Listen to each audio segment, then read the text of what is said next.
Nagel Family Plaza at the Fickbine Golf Course for Hawk Talk. Appreciate everybody once again coming out. We've had great crowds in the month of January, and it's now time for some February basketball. And January, though it didn't end the way the Hawkeyes wanted it to last night, still a really good month. 8-2, which included 7 in a row, 5 road victories, and a couple of memorable finishes, especially one at Northwestern, an overtime victory against the Wildcats to avenge the game the Hawkeyes lost at Carver Hawkeye Arena, 72-67. And then a tough one on a Monday night. It was a gold out, a great crowd on hand for an 8 o'clock Monday night tip.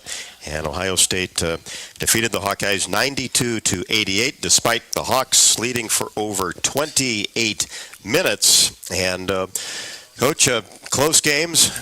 No doubt about that. One went the Hawks' way, one didn't. Kind of life in the Big Ten, but it's tough the next day, too, isn't it? Yeah, it is. You know, I'm very thankful we got out of Northwestern with a victory. I mean, that really could have went either way, just like the Ohio State game could have went either way. So I guess you have to be thankful for the ones you get. Obviously, you know, losing at home always smarts a little bit more because we have such great fans in the stands. And, you know, we want to play well for them. And the group that came out last night, you know, were just spectacular. I mean, they really tried to help us and will us to that victory.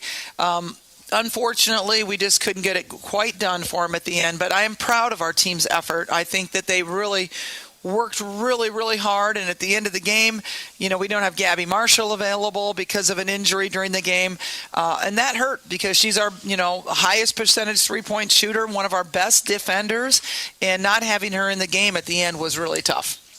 Sure was, and boy, what a start to the game, too. It was 28-27 at the end of one, just up and back, and did a good job against that Ohio State pressure, and then got into the lane, and boy, it was set up to really be a fun night of basketball, which it was. You know, it was. I'm sure it was a great game to watch on TV if you don't care who wins the game. But I care who wins the game, so it wasn't that much fun for me. But, you know, at halftime, I was really thrilled with our team. I thought, you know, we had made them take off their press.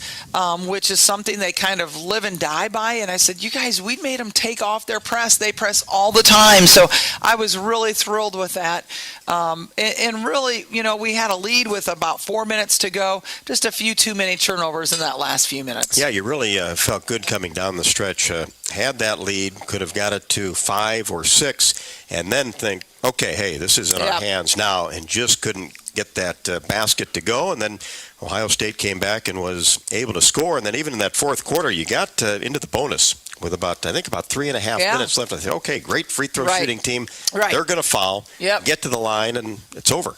Yeah, we just didn't really get there. No, I don't think one time. And unfortunately, when you get in the bonus that early in the shot or in the quarter clock, you have to take advantage of that. You have to get to the free throw line, and we just didn't do that. And I tell the team there's 3 ways to get to the free throw line. You get it inside your post, or you drive it hard to the basket, or you hit a cutter going to the basket. Those are really your ways you're going to get to the free throw line. And once you're in a bonus, you've got to learn how to play a little bit differently. And we're still learning that right now. We're still not right there understanding and also how to play with a lead. You know, you've got a 4 or 5 point lead with a couple minutes.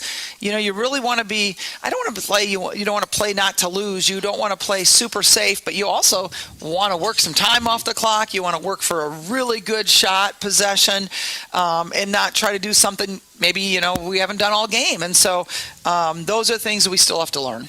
But shot the ball very, very well. Both teams shot the ball 34 of 55, really well. Season high 61.8%. Made 10 threes. Got to the free throw line 13 times. Made 9. Typically expect more out of your team. A great free throw shooting team.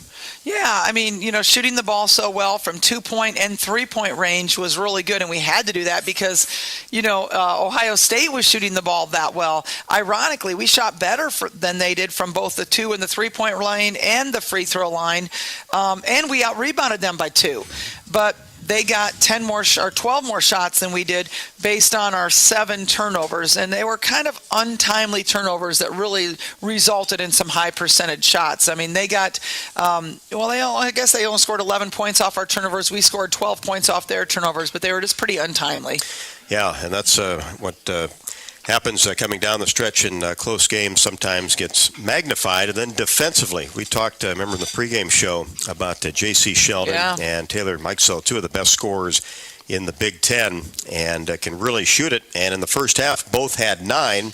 Sheldon ended up with 20, but Taylor got going a little bit and made some really tough shots, ended up with 24, but still, like we talked, didn't go for 30 or 35. No, I mean, and that's just it. They scored their averages, so you kind of got to hope that nobody else scores above theirs. And obviously, their center, and you can pronunciate her name, okay? Nikolashikova. There you go. Okay, I knew you were going to be better at it than I was.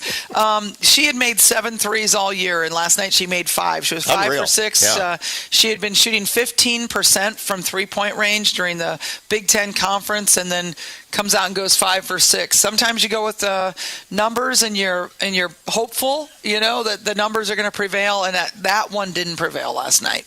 No, and to have the confidence to shoot that, because she really hadn't shot very many at all throughout the year. No, she hadn't. But, she is a foreign player. She's from Slovakia, obviously. And sometimes those foreign players can shoot, very well from outside. They work on it.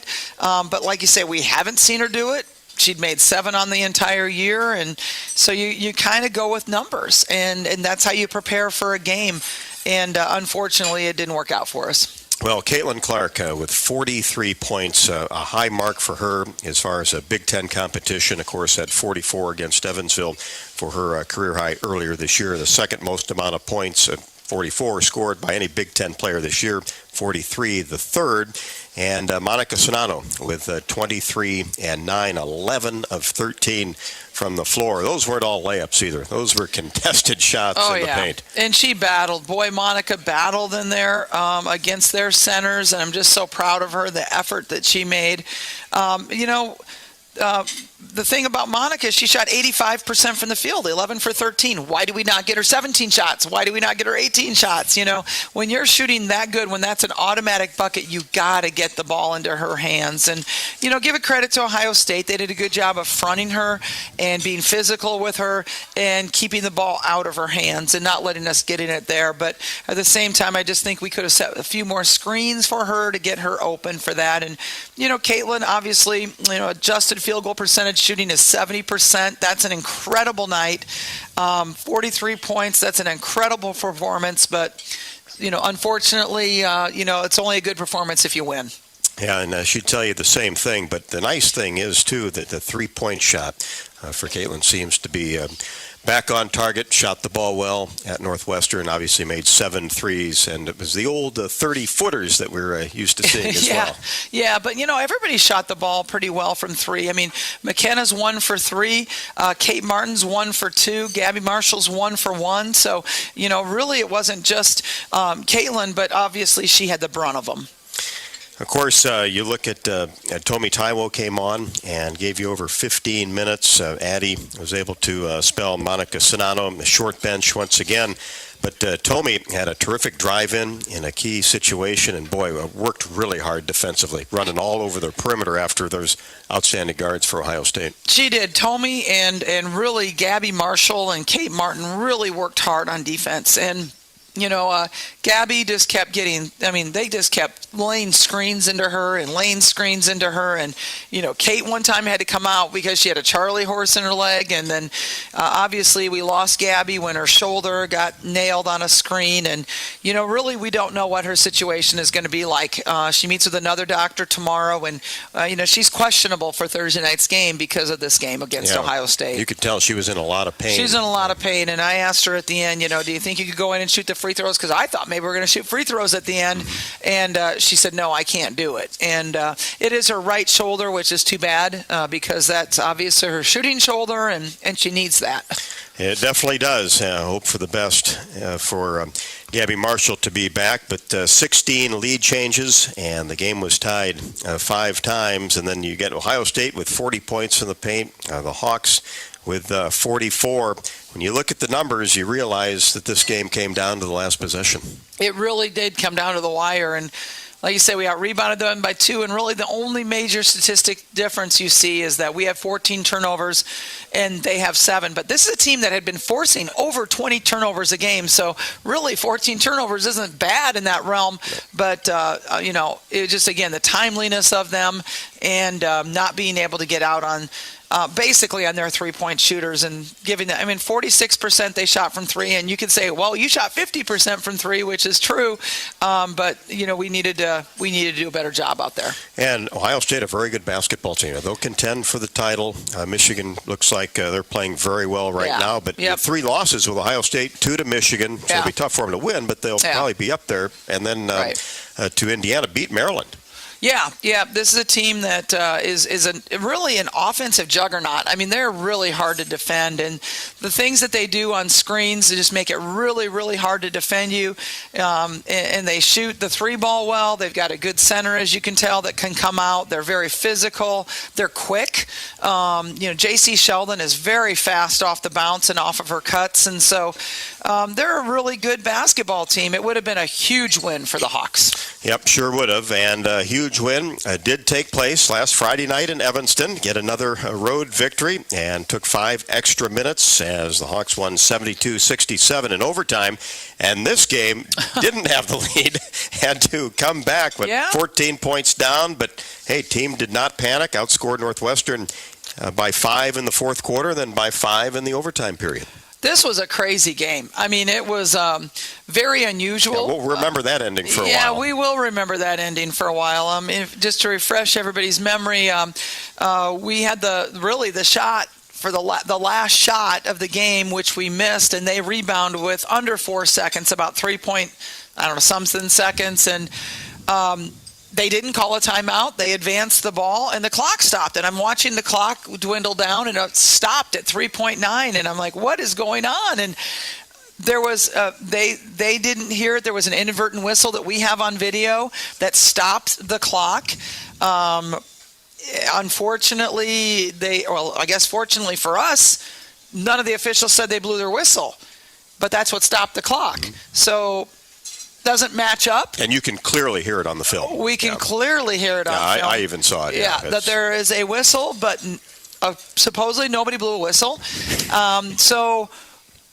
Really what should have happened is an inadvertent whistle. They should have given the ball to Northwestern on our sideline. Then Joe could have called a timeout to advance the ball to his sideline, and he would have had 3.8 seconds to score a possible basket. So really, he kind of got ripped in this whole deal, and we don't know what would have happened in that situation in those 3.5 seconds. But at the same time, you got a home court. Still had 5 minutes to play. Crew, and you're right. At least, we all had 5 minutes to play, and we took control in the overtime. Yeah, really did. And Monica Sonato, once again, terrific, 24 and 16. 16 boards out of Monica. That's a high. Yeah. That's 7 offensive rebounds, 16 total rebounds, 24 points. Monica had a spectacular night for us. And Caitlin, of course, with 28 and 11. Then Kate Martin continued to play outstanding defense, and then 9 rebounds, almost got to that Big Ten, but just working hard on the inside again. Yeah, people don't realize all the things that Kate Martin does for us. And she misses some shots once in a while, but, she had a big 3 in this game that was just huge for us. And she does a good job on the boards for us, and she will defend anybody out there for us. And so, she gives us everything she has, her whole heart. And so really proud of the effort she has. Gabby Marshall, again, shot the ball well. 2 for 4 from the field, 1 for 2 from 3-point line. She was 1 for 3 from the free throw line. Our only 2 free throws that we miss. But it was right after she got rocked on a three-pointer. Three-pointer. She got to go to the free throw line for 3, and she made 1 of them and missed 2. But she had just gotten rocked on that. So that poor kid, she's taken a beating. Every time we give her the toughest matchup, and she never hesitates, never blinks, always says, yep, okay, and then goes out there and gives everything she has. And, sprained ankle against Northwestern, whatever happened to her shoulder last night, it was incredible, and she just keeps coming back to practice every day. Yep, a gamer for sure. And It's a good point, too, Lisa, because you look at a lot of those perimeter players, there's so many ball screens set now in basketball, and how many times, particularly those guards, got to run through those. Oh, yeah.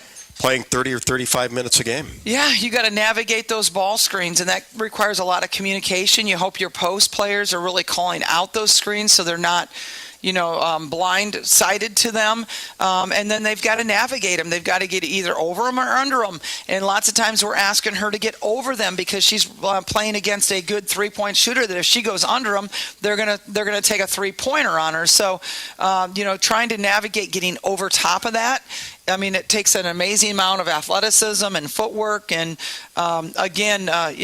Gabby is always given the most difficult responsibility offensively. Always responds for us. Yeah, and you're right. You have to get over those with good shooters because if you stall or drop, bingo, there's a three going up. It's a wide open three for them, and that's what they want you to do. And so you gotta fight over them.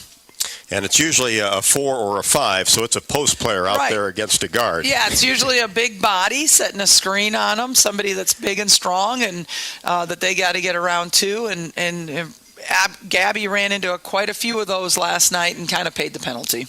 Well, 20 free throws you shot at Northwestern, and mentioned made 18 of them, and that's more like it, right? Getting to the line 20 to 25 times a game. Yeah, I love that, and making 18 of them. Last night we only got there 15 times, made 10 of them. So, again, if we would have shot better from the free throw line like we're capable of, made 13 of those, might have been a whole different ball game. No doubt about it, but certainly a lot of basketball to go, and the Hawkeyes still 8-2 in Big Ten play. So right there, facing another couple of big road games this week against Wisconsin on Thursday, and then head to Ann Arbor to take on the Michigan Wolverines, playing as well as anybody in the Big Ten, and maybe in the country. Maybe the country, yeah, they're really good this year. Playing very, very well with Naz Hillman, who was a Big Ten Player of the Week. We certainly appreciate everybody here at Bumps, and don't forget we'll be back next week, our regular time slot of Monday, but appreciate everybody coming out here on Tuesday. And if you want to jump into the conversation, you can dial 1-877-464-2957, 1-877-464-GO Hawks. If you have a question here at Bumps, come on up, and we'll certainly talk about whatever is on your mind. Tonight's show is brought to you by Bud Light. Bud Light proudly welcomes back Hawkeye fans to Carver Hawkeye Arena. We've had some great crowds and expect more at the arena this year, as this year Bud Light is for the fans. We'll be back with more Hawk Talk with Coach Bluder, presented by Oak Knoll, right after this on the Hawkeye Radio Network from Learfield. There's a sense of pride that comes from the life of a farmer. How many people can say they have a famous tan named after them, or be known for their wave when they drive past neighbors and strangers alike on a 2-lane road? Whether it's a farmer's tan or the farmer's wave, we are proud to be known for a lot of things. We feel that pride every night at the dinner table, knowing we feed our family and yours. Iowa Corn is proud to be on the sidelines cheering on the Iowa Hawkeyes. In Iowa, we grow corn, but the truth is, corn grows Iowa. Get your ice cold Bud Light Seltzer here. Even though you can't go to the game, doesn't mean the game can't be brought to you now here. Just go to budlight.com/delivery. That's budlight.com/delivery. Give me 2 mangoes. Coming at you. It's a little short. Ow. Sorry. You know what? I'm just going to walk them over to you. Whenever there's a game to watch, there's a Bud Light there. Enjoy responsibly. Anheuser-Busch, Bud Light Beer, and Bud Light Seltzer. IRC Beer in Texas, St. Louis, Missouri. Check out Bumps Restaurant, located on Melrose Avenue in Iowa City, inside the new Nagel Family Clubhouse at Finkbein Golf Course. We use fresh whole ingredients and scratch cooking in all of our dishes. Come enjoy a blackberry avocado salad, our famous pork tenderloin, or maybe our signature Kinnick burger with a side of our fresh hand-cut french fries. And don't forget to try our legendary Mary and handcrafted cocktails. Reservations are encouraged. Make yours today by calling 319-335-9662. Bumps Restaurant, legendary man, legendary food. When you set up a savings goal with U.S. Bank, it grows with you. There's no limit to what you can crochet. Can do. Doesn't have to be crocheting, but it totally could be. Like the headphones you're listening to this ad with, you could totally crochet those. There's no telling where your savings goal will take you. Maybe you'll save enough for yarn to crochet your house or the whole town. Oh, right. Doesn't have to be crochet related. Set up savings goals on the U.S. Bank mobile app, even for the wildest of dreams. U.S. Bank. We'll get there together. Equal housing lender. Member FDIC. Are you looking to downsize from your family home to begin your retirement years? Our Oak Knoll East campus is for you. I'm Steve Rowe, Executive Director at Oak Knoll. Our new campus has many unique amenities for your active lifestyle, in addition to providing the same great services that Oak Knoll has offered our residents for over 50 years. We're now open and have a few two-bedroom apartments still available. Call me at 319-351-1720 or visit oakknoll.com to set up your personal tour. Go Hawks! Knowing that I can make a difference in my patients' lives keeps me motivated every single day. Hi, I'm Dr. Kanya Ferguson at University of Iowa Healthcare. With academic medicine, we see the toughest cases, so we're always innovating. And we bring the best minds together to collaborate, so there's more brain power focused on you. Because that leads to exceptional care for our patients and our community. See how at uihc.org.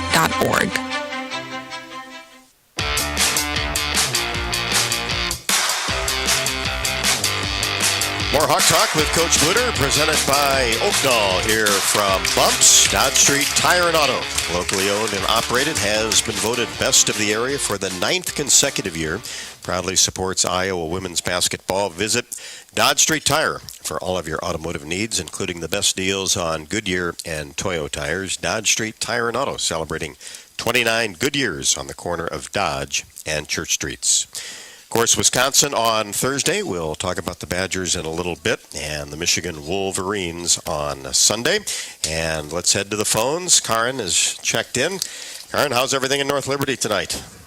Well, it's not as cold as it's been. No, not too bad last couple of days. Some of the ice is melting, thank goodness. I like it. Now, yesterday was a bummer for both basketball teams. Both games were very close, and I noticed that the coaches usually wear like outfits. Who decides what outfits you're going to wear, or is that a joint decision? And also, okay. I'm going to ask you another question, and I'll let you answer that one. I also noticed that some of the teams we play are really rough. Now, do you have to put in different players when you notice the roughness, or do you change the plays? And good luck against the Badgers, and go Hawks. Well, thanks, Karen. As far as the outfits, I'm not sure what everybody else does.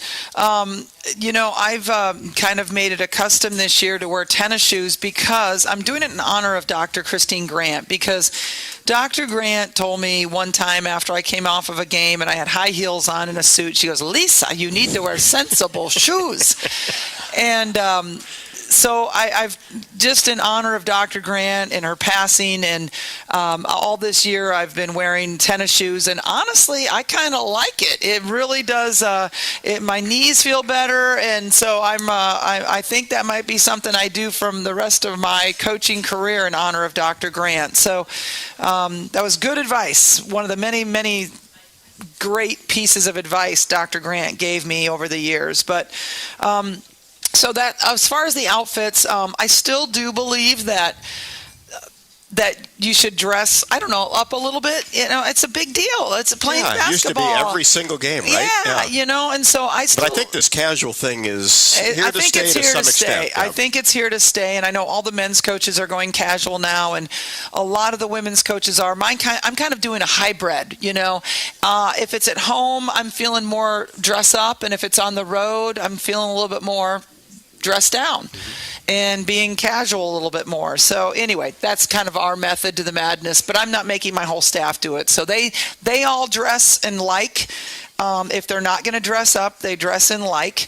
And I think that looks pretty sharp when they're all wearing the same thing. And we're all wearing the same thing at Wisconsin, in case anybody's interested to know. Well, it's a big deal now. My suitcase is already packed, so I know exactly what we're going to be wearing for that. And a little bit of difference, too, with a night game and an afternoon game, isn't it? Yeah. Well, this is a pink game. The next two games are pink games, and so we're actually dressing down for both of them wearing pink. Sure. Leisure wear, whatever you call it. So anyway, That's more than probably Karn really needed to know. Well, I'm not about sure. That, you get a lot of questions about that nowadays. As far as, rough play, I mean, I don't really put different players in because what we have is what we have. Do I change plays? I don't really want to change what we were doing defensively. Could we have went to more zone yesterday? Maybe. That's something I've kind of second-guessed myself on today is, we did some triangle and two, but, I mean, could we have done a little bit more of zone? That's something that, we'll never know, I guess. And maybe we wouldn't have had to play all those different screens. But when you're the number one shooting team in the Big Ten at 3 points, it makes you a little nervous to go to a straight zone. And I didn't mind going to our triangle and two because at least then we were covering those top two 3-point shooters in that. But again, not really doing a whole lot to change players or plays based on the roughness of the game. Of course, going back to Megan Gustafson, she saw all sorts of defenses, and you could tell that different players would come in off the bench that maybe hadn't played for a week or so to burn some fouls or try to get her off the block, what have you. And do you see now teams coming in and playing maybe a big scorer like Caitlin different? Naz Hillman, you do something differently with her than a team would typically do from a defensive standpoint? People have just tried to deny Caitlin. I haven't seen a whole lot else other than people just giving her a lot of attention and putting their best defensive player on her. With Megan now, or with Monica, I mean, people try to rough her up. I mean, just like they did with Megan, sometimes they'll throw doubles at her. Like Megan got some doubles thrown at her, but Megan was so good passing out of doubles that pretty soon people realized that was a waste of time and not a good strategy. And Monica she doesn't ever complain about, how rough the play is, but certainly when teams have 3 posts or more, that's 15 fouls now, okay? 15 fouls that you can go in there because they're not going to call every one, right. So you chuck her 5 times, maybe 1 is called. Now I got a whole bunch of extra chucks in there to give to me, my post player that maybe that's the only way to wear her down. And it wears you down physically and mentally. It does. Even before you get the ball. She works so hard to get open and exerts all of that energy. And then once you get the ball, trying to do something with it, and then obviously hustling back on defense, and then she's so good in transition, beating everybody down the floor as well. Yeah, and I always make fun of my guards, and I'll say, hey, you guys got it so easy. You play between 3-point line and 3-point line. Monica plays from basket to basket. She plays 94 feet down here, and you guys don't have to run near as long as she does, which is actually true. Mm-hmm. I mean, she's putting on a lot more distance every single game because of the distance she travels. When you look at Monica, too, with the fronting that we've seen, especially here the last 2 games, has that been increased here by teams, or they've been doing it all season long? No, it's something that we're just kind of seeing recently is, people trying to front Monica. And people tried to do that against Megan, and we got so good at making the lob pass. And right now, we haven't seen it as much, and so maybe we're not as good as we used to be. Plus, we used to front in the post, so every day in practice we would work on it. Now we're playing behind the post, so we're not maybe getting as much work on that as well. So something that we, have to incorporate into our practices is working on that lob pass because there is an art to it. It definitely is a skill. Yeah, and especially with that help side defense. Yeah, you got to read that help side. Yeah. Got to read the help side. Some teams are good at it, some teams aren't. Yep, and if they're in a good help side, that's when you got a ball fake and skip pass. And, that takes a great amount of strength. And, if you got somebody in your face and pressuring you, that's not the easiest pass, but that's what they're giving you, and that's what you have to take. Yeah, and then also passes can't be soft, can they, nowadays? I mean, you can't lob things in there and stare people down. I mean, you're right. No. The ball fake is kind of a lost art, but boy, it's huge. So, Gabby Marshall uses it well. Yeah, ball fakes are huge, and we always talk about you can't stare at where you're passing to because people read the eyes, they read the wind-up. The holding the ball at the head and then winding up that pass is one of my pet peeves. Can't stand that because everyone in the gym can tell where the ball is going. So, we're always talking about keeping it down and using ball fakes and making a nice, crisp pass and, not staring down your player because that a good defensive player will read your eyes. Yep, might as well just focus on the next play because that's where it's going. Yeah, exactly. Yeah. Well, Hawk fans throughout the season, don't forget to join us for Hawk Talk. We've got several more shows through the month of February up till March. Of course, Coach Bluder and her staff will be here every single week, and it's presented by Oaknall, and we'll be here next Monday, the regular Monday, even though it hasn't felt that way this year, but we'll be here Monday from 6 until 7. And if you want to check out the full show schedule for the month, just go to the Connect tab at HawkeyeSports.com. We'll be back with more Hawk Talk with Coach Bluder on the Hawkeye Radio Network from Learfield. The sense of pride that comes from the life of a farmer. How many people can say they have a famous tan named after them, or be known for their wave when they drive past neighbors and strangers alike on a 2-lane road? Whether it's a farmer's tan or the farmer's wave, we are proud to be known for a lot of things. We feel that pride every night at the dinner table, knowing we feed our family and yours. Iowa Corn is proud to be on the sidelines cheering on the Iowa Hawkeyes. In Iowa, we grow corn, but the truth is, corn grows Iowa. The next time you visit Eastern Iowa, check out the official local business partners of the Iowa Hawkeyes, the hotel at Kirkwood Center, Bachmeyer Carpet One Floor and Home, the Jill Armstrong team with Skogman Realty, and Klosterman Construction, building custom homes for 20 years. Klosterman Construction is a premier custom home builder doing everything from remodels to exclusive custom homes. Klosterman takes the stress out of your building project. Award-winning designs, quality craftsmanship, and superior customer service. Call 319-545-7088. Check out Bump's Restaurant, located on Melrose Avenue in Iowa City, inside the new Nagel Family Clubhouse at Finkbine Golf Course. We use fresh whole ingredients and scratch cooking in all of our dishes. Come enjoy a blackberry avocado salad, our famous pork tenderloin, or maybe our signature Kinnick burger with a side of our fresh hand-cut french fries. And don't forget to try our legendary Mary and handcrafted cocktails. Reservations are encouraged. Make yours today by calling 319-335-9662. Bump's Restaurant, legendary man, legendary food.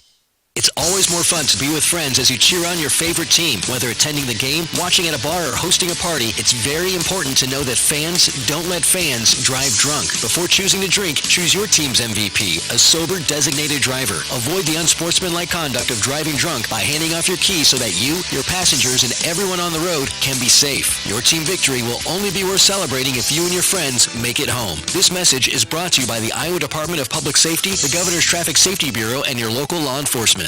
Are you looking to downsize from your family home to begin your retirement years? Our Oaknall East campus is for you. I'm Steve Rowe, Executive Director at Oaknall. Our new campus has many unique amenities for your active lifestyle, in addition to providing the same great services that Oaknall has offered our residents for over 50 years. We're now open and have a few 2-bedroom apartments still available. Call me at 319-351-1720 or visit oaknall.com to set up your personal tour. Go Hawks!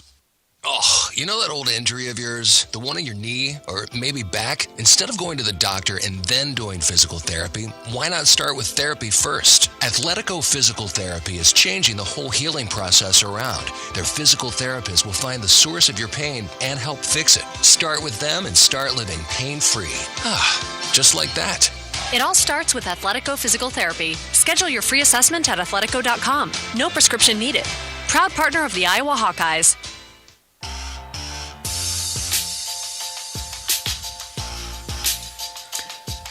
Welcome back to Bumps. It's Hawk Talk on a Tuesday night. Iowa, 2 more road games this week at Wisconsin on Thursday night, and then Sunday contest in Ann Arbor against Michigan. As we talked about, Iowa's had a great January, 8-2 overall, including a non-conference victory. So you look at the Big Ten standings, Michigan at 10-1, coming off a 15-point victory against Indiana last night. Indiana's first loss in Big Ten play, so now everybody in the league has at least one loss.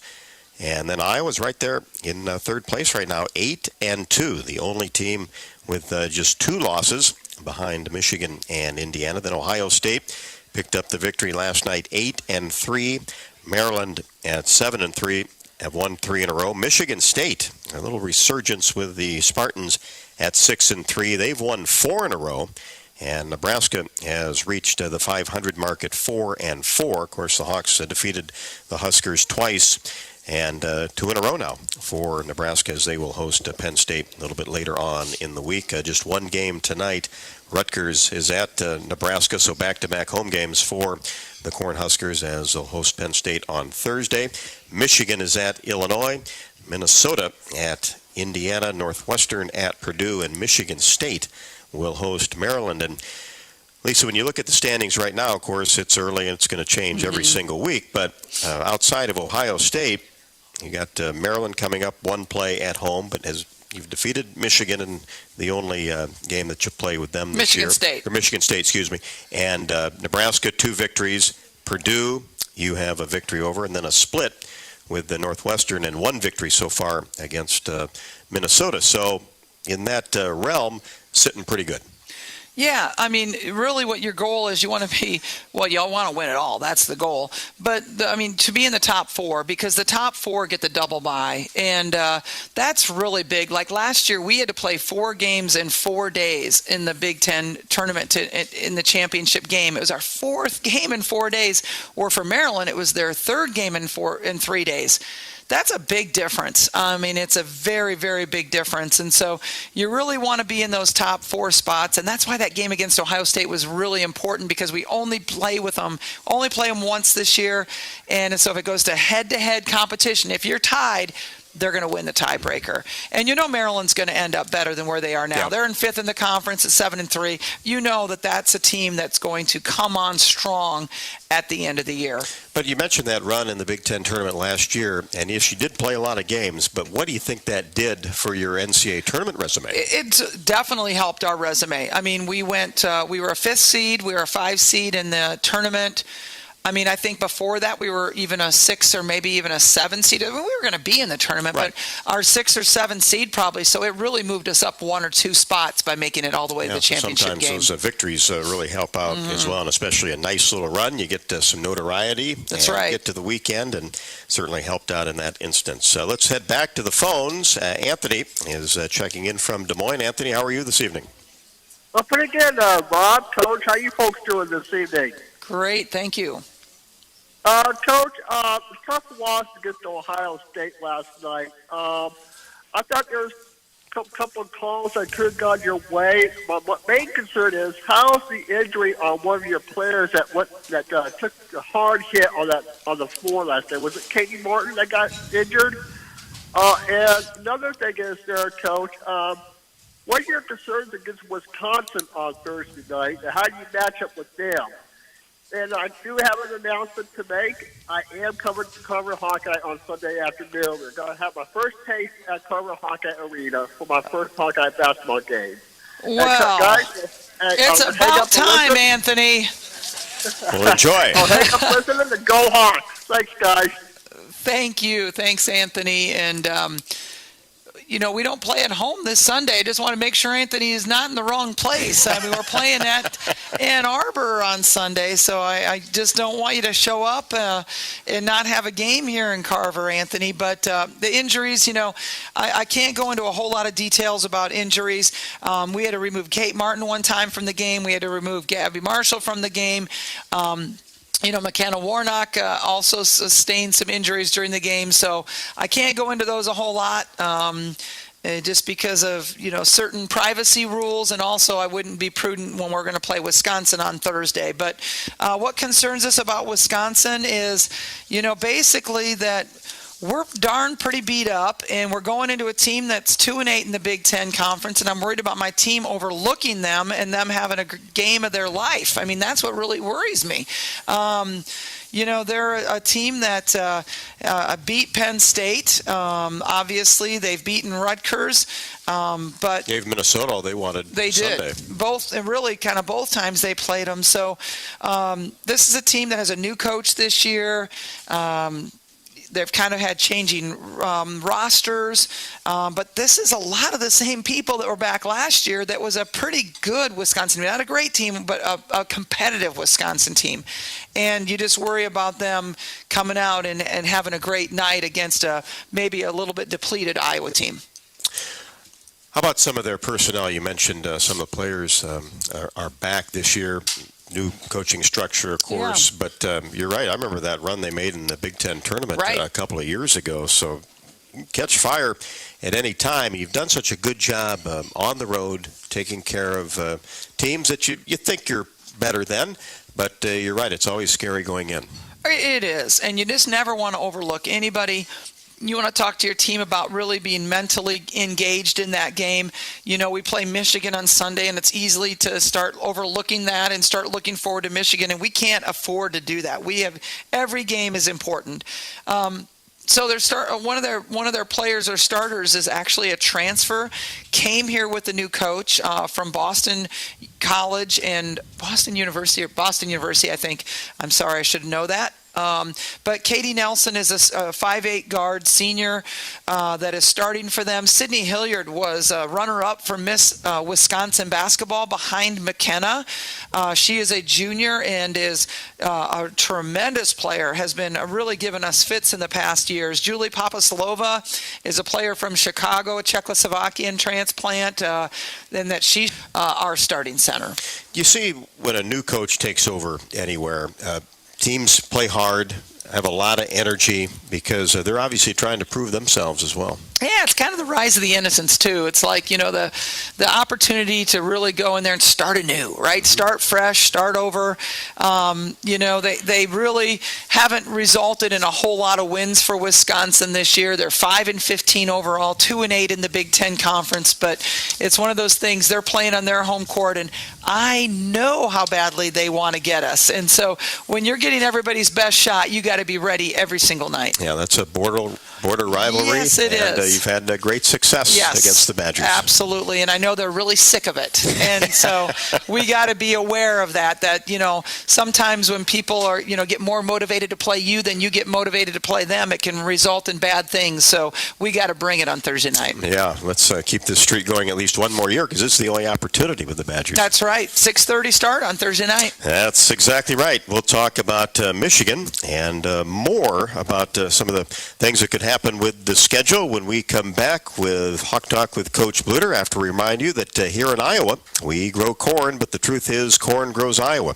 Corn is a multi-purpose crop which benefits the entire state. Of course, it feeds our livestock, nourishes our families, and provides clean-burning fuel for our planet. So, as always, thank you to Iowa's corn farmers. Great specials here tonight. I know several people have had the two tenderloins for $10, and all draft beer is $3.50. Tomorrow night, two burgers for $12, all bottles of wine half off, and then Thursdays, $5 monster tacos and $3 classic or strawberry margaritas. And don't forget, next Monday, it's the $10 Iowa USDA prime sirloin steak with a side, and we'll be here for Hawk Talk on Monday. Wisconsin on Thursday and the Michigan Wolverines on Sunday. We'll talk a little bit about Michigan and some other things as far as Iowa women's basketball when we come back. This is Hawk Talk with Coach Bluder on the Hawkeye Radio Network from Learfield. Anything can happen when the Cyclones and Hawkeyes come to compete. It's where the rubber meets the road. Neighbors become rivals and friends become foes. Some go home broken-hearted, while others are victorious. When the dust finally settles, one thing stands true. No matter which side you're on, you're part of tradition for those who are Iowan through and through. We're Iowa Corn, a proud sponsor of the Iowa Corn Cy-Hawk Series. In Iowa, we grow corn, but the truth is, corn grows Iowa. Get your ice cold Bud Light Seltzer here. Even though you can't go to the game, doesn't mean the game can't be brought to you now here. Just go to budlight.com/delivery. That's budlight.com/delivery. Give me 2 mangoes. Coming at you. It's a little short. Ow. Sorry. You know what? I'm just going to walk them over to you. Whenever there's a game to watch, there's a Bud Light there. Enjoy responsibly. Anheuser-Busch, Bud Light Beer, and Bud Light Seltzer, IRC Beer in Texas, St. Louis, Missouri. Check out Bump's Restaurant, located on Melrose Avenue in Iowa City, inside the new Nagel Family Clubhouse at Binkbine Golf Course. We use fresh whole ingredients and scratch cooking in all of our dishes. Come enjoy a blackberry avocado salad, our famous pork tenderloin, or maybe our signature Kinnick burger with a side of our fresh hand-cut french fries. And don't forget to try our legendary Mary and handcrafted cocktails. Reservations are encouraged. Make yours today by calling 319-335-9662. Bump's Restaurant, legendary man, legendary food. Flu season is here, and you can get your flu shot now at your Hy-Vee pharmacy. It's easy, convenient, and you can schedule your appointment online. Just go to Hy-Vee.com/mypharmacy. Plus, when you get your flu shot at Hy-Vee, you get a 20-cent Hy-Vee fuel saver. This year, it's more important than ever to stay healthy. So go online to Hy-Vee.com/mypharmacy today to schedule your flu shot and get a 20-cent Hy-Vee fuel saver. Some restrictions may apply. It's always more fun to be with friends as you cheer on your favorite team. Whether attending the game, watching at a bar, or hosting a party, it's very important to know that fans don't let fans drive drunk. Before choosing to drink, choose your team's MVP, a sober designated driver. Avoid the unsportsmanlike conduct of driving drunk by handing off your keys so that you, your passengers, and everyone on the road can be safe. Your team victory will only be worth celebrating if you and your friends make it home. This message is brought to you by the Iowa Department of Public Safety, the Governor's Traffic Safety Bureau, and your local law enforcement. Multi-platinum country superstar Sarah Evans is bringing her Copy That tour to the newly remodeled event center at Riverside Casino and Golf Resort on May 21st. I could not ask for more. You were born to fly. No place that far. Tickets are on sale now at Riverside Casino and Resort.com.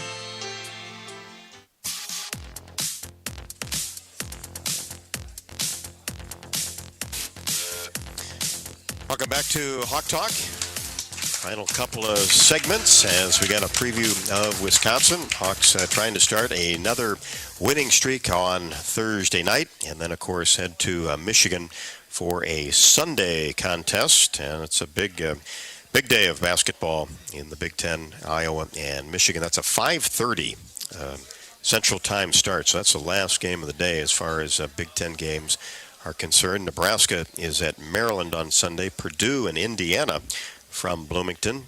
Wisconsin hosts Illinois. Northwestern at Penn State. Minnesota and Michigan State from Williams Arena.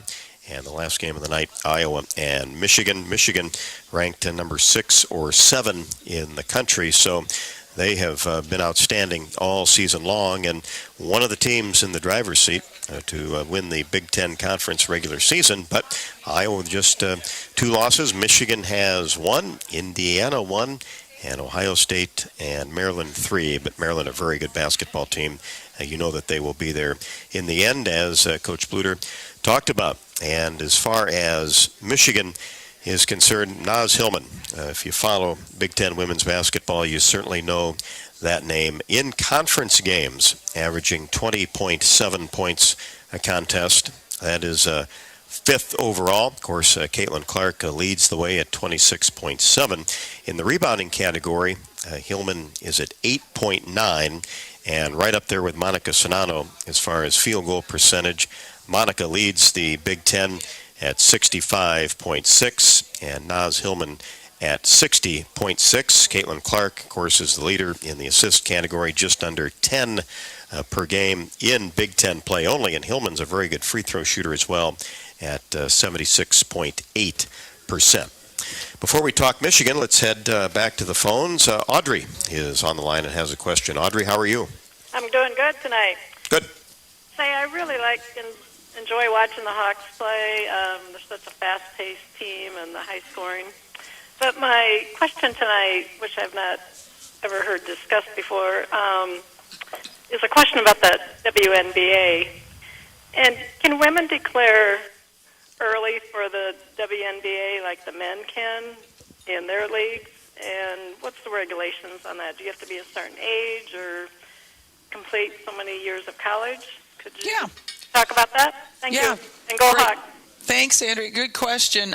You have to be 21 years old to enter into the WNBA draft. And so usually that's conclusion of your junior year.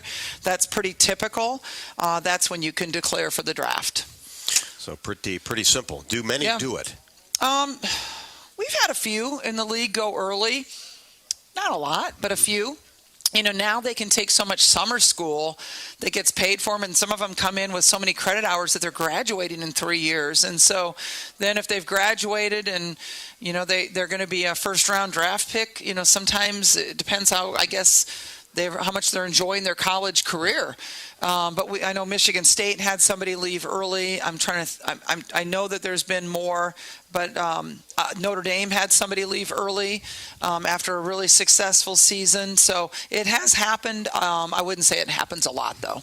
It is one of the interesting things about the change in academics, where so many players come in with college credit before they even start college. And you're right, graduating in 4 years and start working on other degrees, graduate degrees, or moving on. Yeah, they are. They're coming in with college credits, sometimes up to like 15 or 16 college credits. It used to be it took almost 5 years to graduate. Yeah, you and me, right, Rob? For sure. But, that they do. And now, if they take a summer school class or two, they can be done in 3 years if you work at it like that. So, not everybody, but some do. But you comfortably can do it in 4. Oh, yes. It used to be, very easily. 4.5. Very easily. Yeah. Well, we'll take our final break and come back and talk a little bit about Michigan and 2 road games. And Hawks have been on the road a substantial amount here the last couple of weeks, which can only mean one thing. There's some home games coming around the corner as well. Hawkeye basketball is brought to you by Wellmark. Blue is caring, blue is convenient, and now blue is Medicare Advantage from Wellmark Advantage Health Plan, offering all-in-one Medicare coverage, our extensive network, and the confidence of being covered by Wellmark Blue Cross and Blue Shield. Learn more at wellmarkadvantage.com. Back with our final segment of Hawk Talk on the Hawkeye Radio Network from Learfield. When you set up a savings goal with U.S. Bank, it grows with you. There's no limit to what you can crochet. Can do. Doesn't have to be crocheting, but it totally could be. Like the headphones you're listening to this ad with, you could totally crochet those.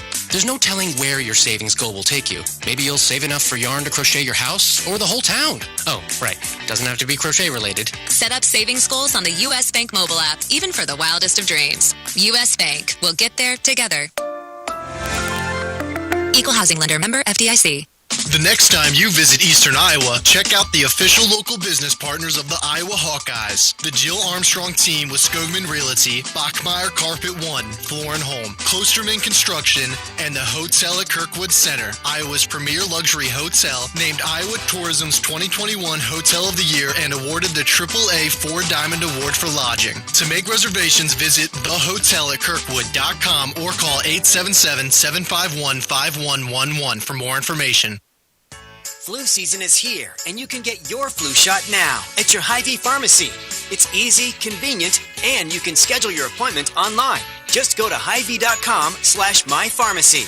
Plus, when you get your flu shot at Hy-Vee, you get a 20-cent Hy-Vee fuel saver.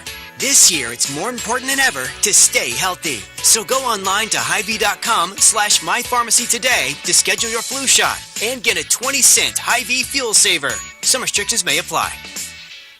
Check out Bump's Restaurant, located on Melrose Avenue in Iowa City, inside the new Nagel Family Clubhouse at Binkbine Golf Course. We use fresh whole ingredients and scratch cooking in all of our dishes. Come enjoy a blackberry avocado salad, our famous pork tenderloin, or maybe our signature Kinnick burger with a side of our fresh hand-cut french fries. And don't forget to try our legendary Mary and handcrafted cocktails. Reservations are encouraged. Make yours today by calling 319-335-9662. Bump's Restaurant, legendary man, legendary food. The next time you visit Eastern Iowa, check out the official local business partners of the Iowa Hawkeyes, the Hotel at Kirkwood Center, Klosterman Construction, the Jill Armstrong team with Skogman Realty, and Bachmeyer Carpet One, Floor and Home, home of the beautiful guarantee. Bachmeyer Carpet One is proud to support the Hawkeyes. If you're looking to remodel, build a new home, or just redo a room, we are your flooring store. Outstanding design and sales staff with the knowledge to guide you in a friendly, stress-free atmosphere. Bachmeyer Carpet One. Come visit us. Get your ice cold Bud Light Seltzer here. Even though you can't go to the game, doesn't mean the game can't be brought to you now here. Just go to budlight.com/delivery. That's budlight.com/delivery. Give me 2 mangoes. Coming at you. It's a little short. Ow. Sorry. You know what? I'm just going to walk them over to you. Whenever there's a game to watch, there's a Bud Light there. Enjoy responsibly. Anheuser-Busch, Bud Light Beer, and Bud Light Seltzer, IRC Beer, beer in Texas, St. Louis, Missouri.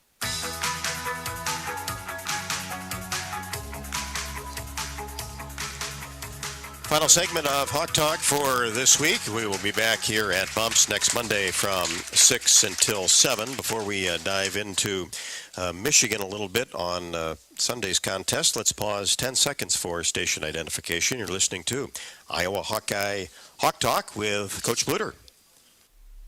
KDOW Palo Alto, San Jose, and K237GZ San Francisco, at KDOW.biz, on our mobile and radio.com, a service of Salem Media Group.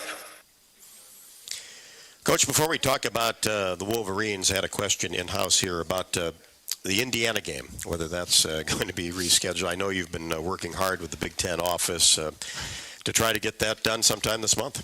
I'm so frustrated with the Big Ten in that game. I cannot even tell you. And nothing has been completely decided yet, but we're very frustrated with the situation, and we're, kind of losing a home game against a top 10 team in the country, and we want to play that game, and some of the options they're giving us are really absolutely ridiculous to play that many games in that short amount of time, and that's not good for our players. And going on the road and missing too much school is not good for our players.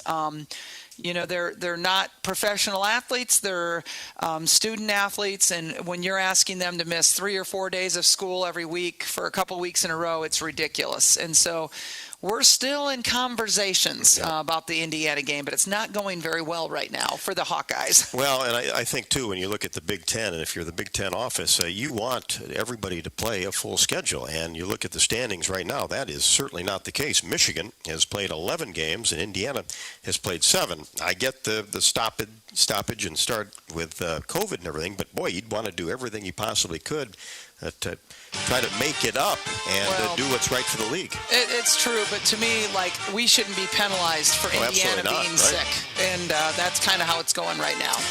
Well, stay tuned on the Indiana game, but tune in on Thursday for Iowa and Wisconsin. That's a 6:30 tip. We'll be on the air at 6:15. Thanks to everybody who came out and tuned in tonight, and we'll talk to you Thursday for Iowa and the Badgers.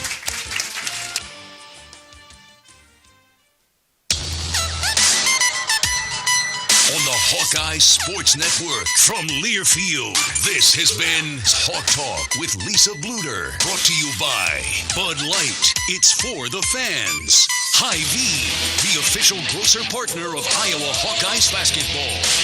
Hy-Vee, where there's a helpful smile in every aisle.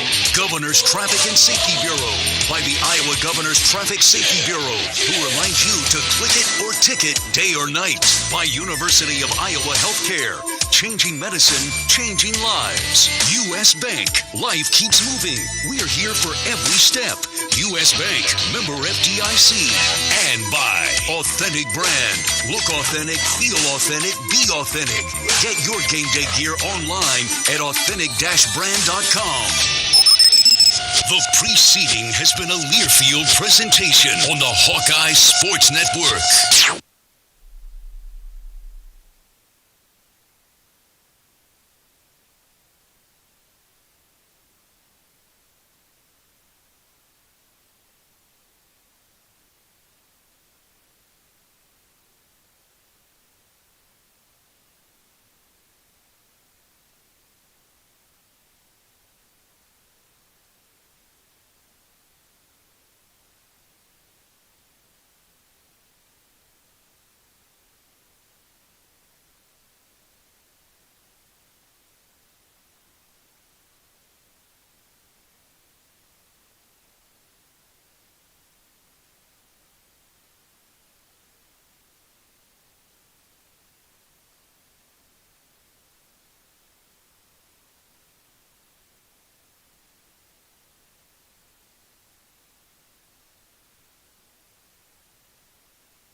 on the Hawkeye Sports Network from Learfield, live from the Hyatt Regency. This is Hawk Talk with Fran McCaffery, brought to you by Bud Light. It's for the fans. Brought to you by Ford, inviting you to visit your local Ford store or buyfordnow.com. Hy-Vee, the official grocer partner of Iowa Hawkeyes basketball. Hy-Vee, where there's a helpful smile in every aisle. U.S. Bank, life keeps moving. We're here for every step.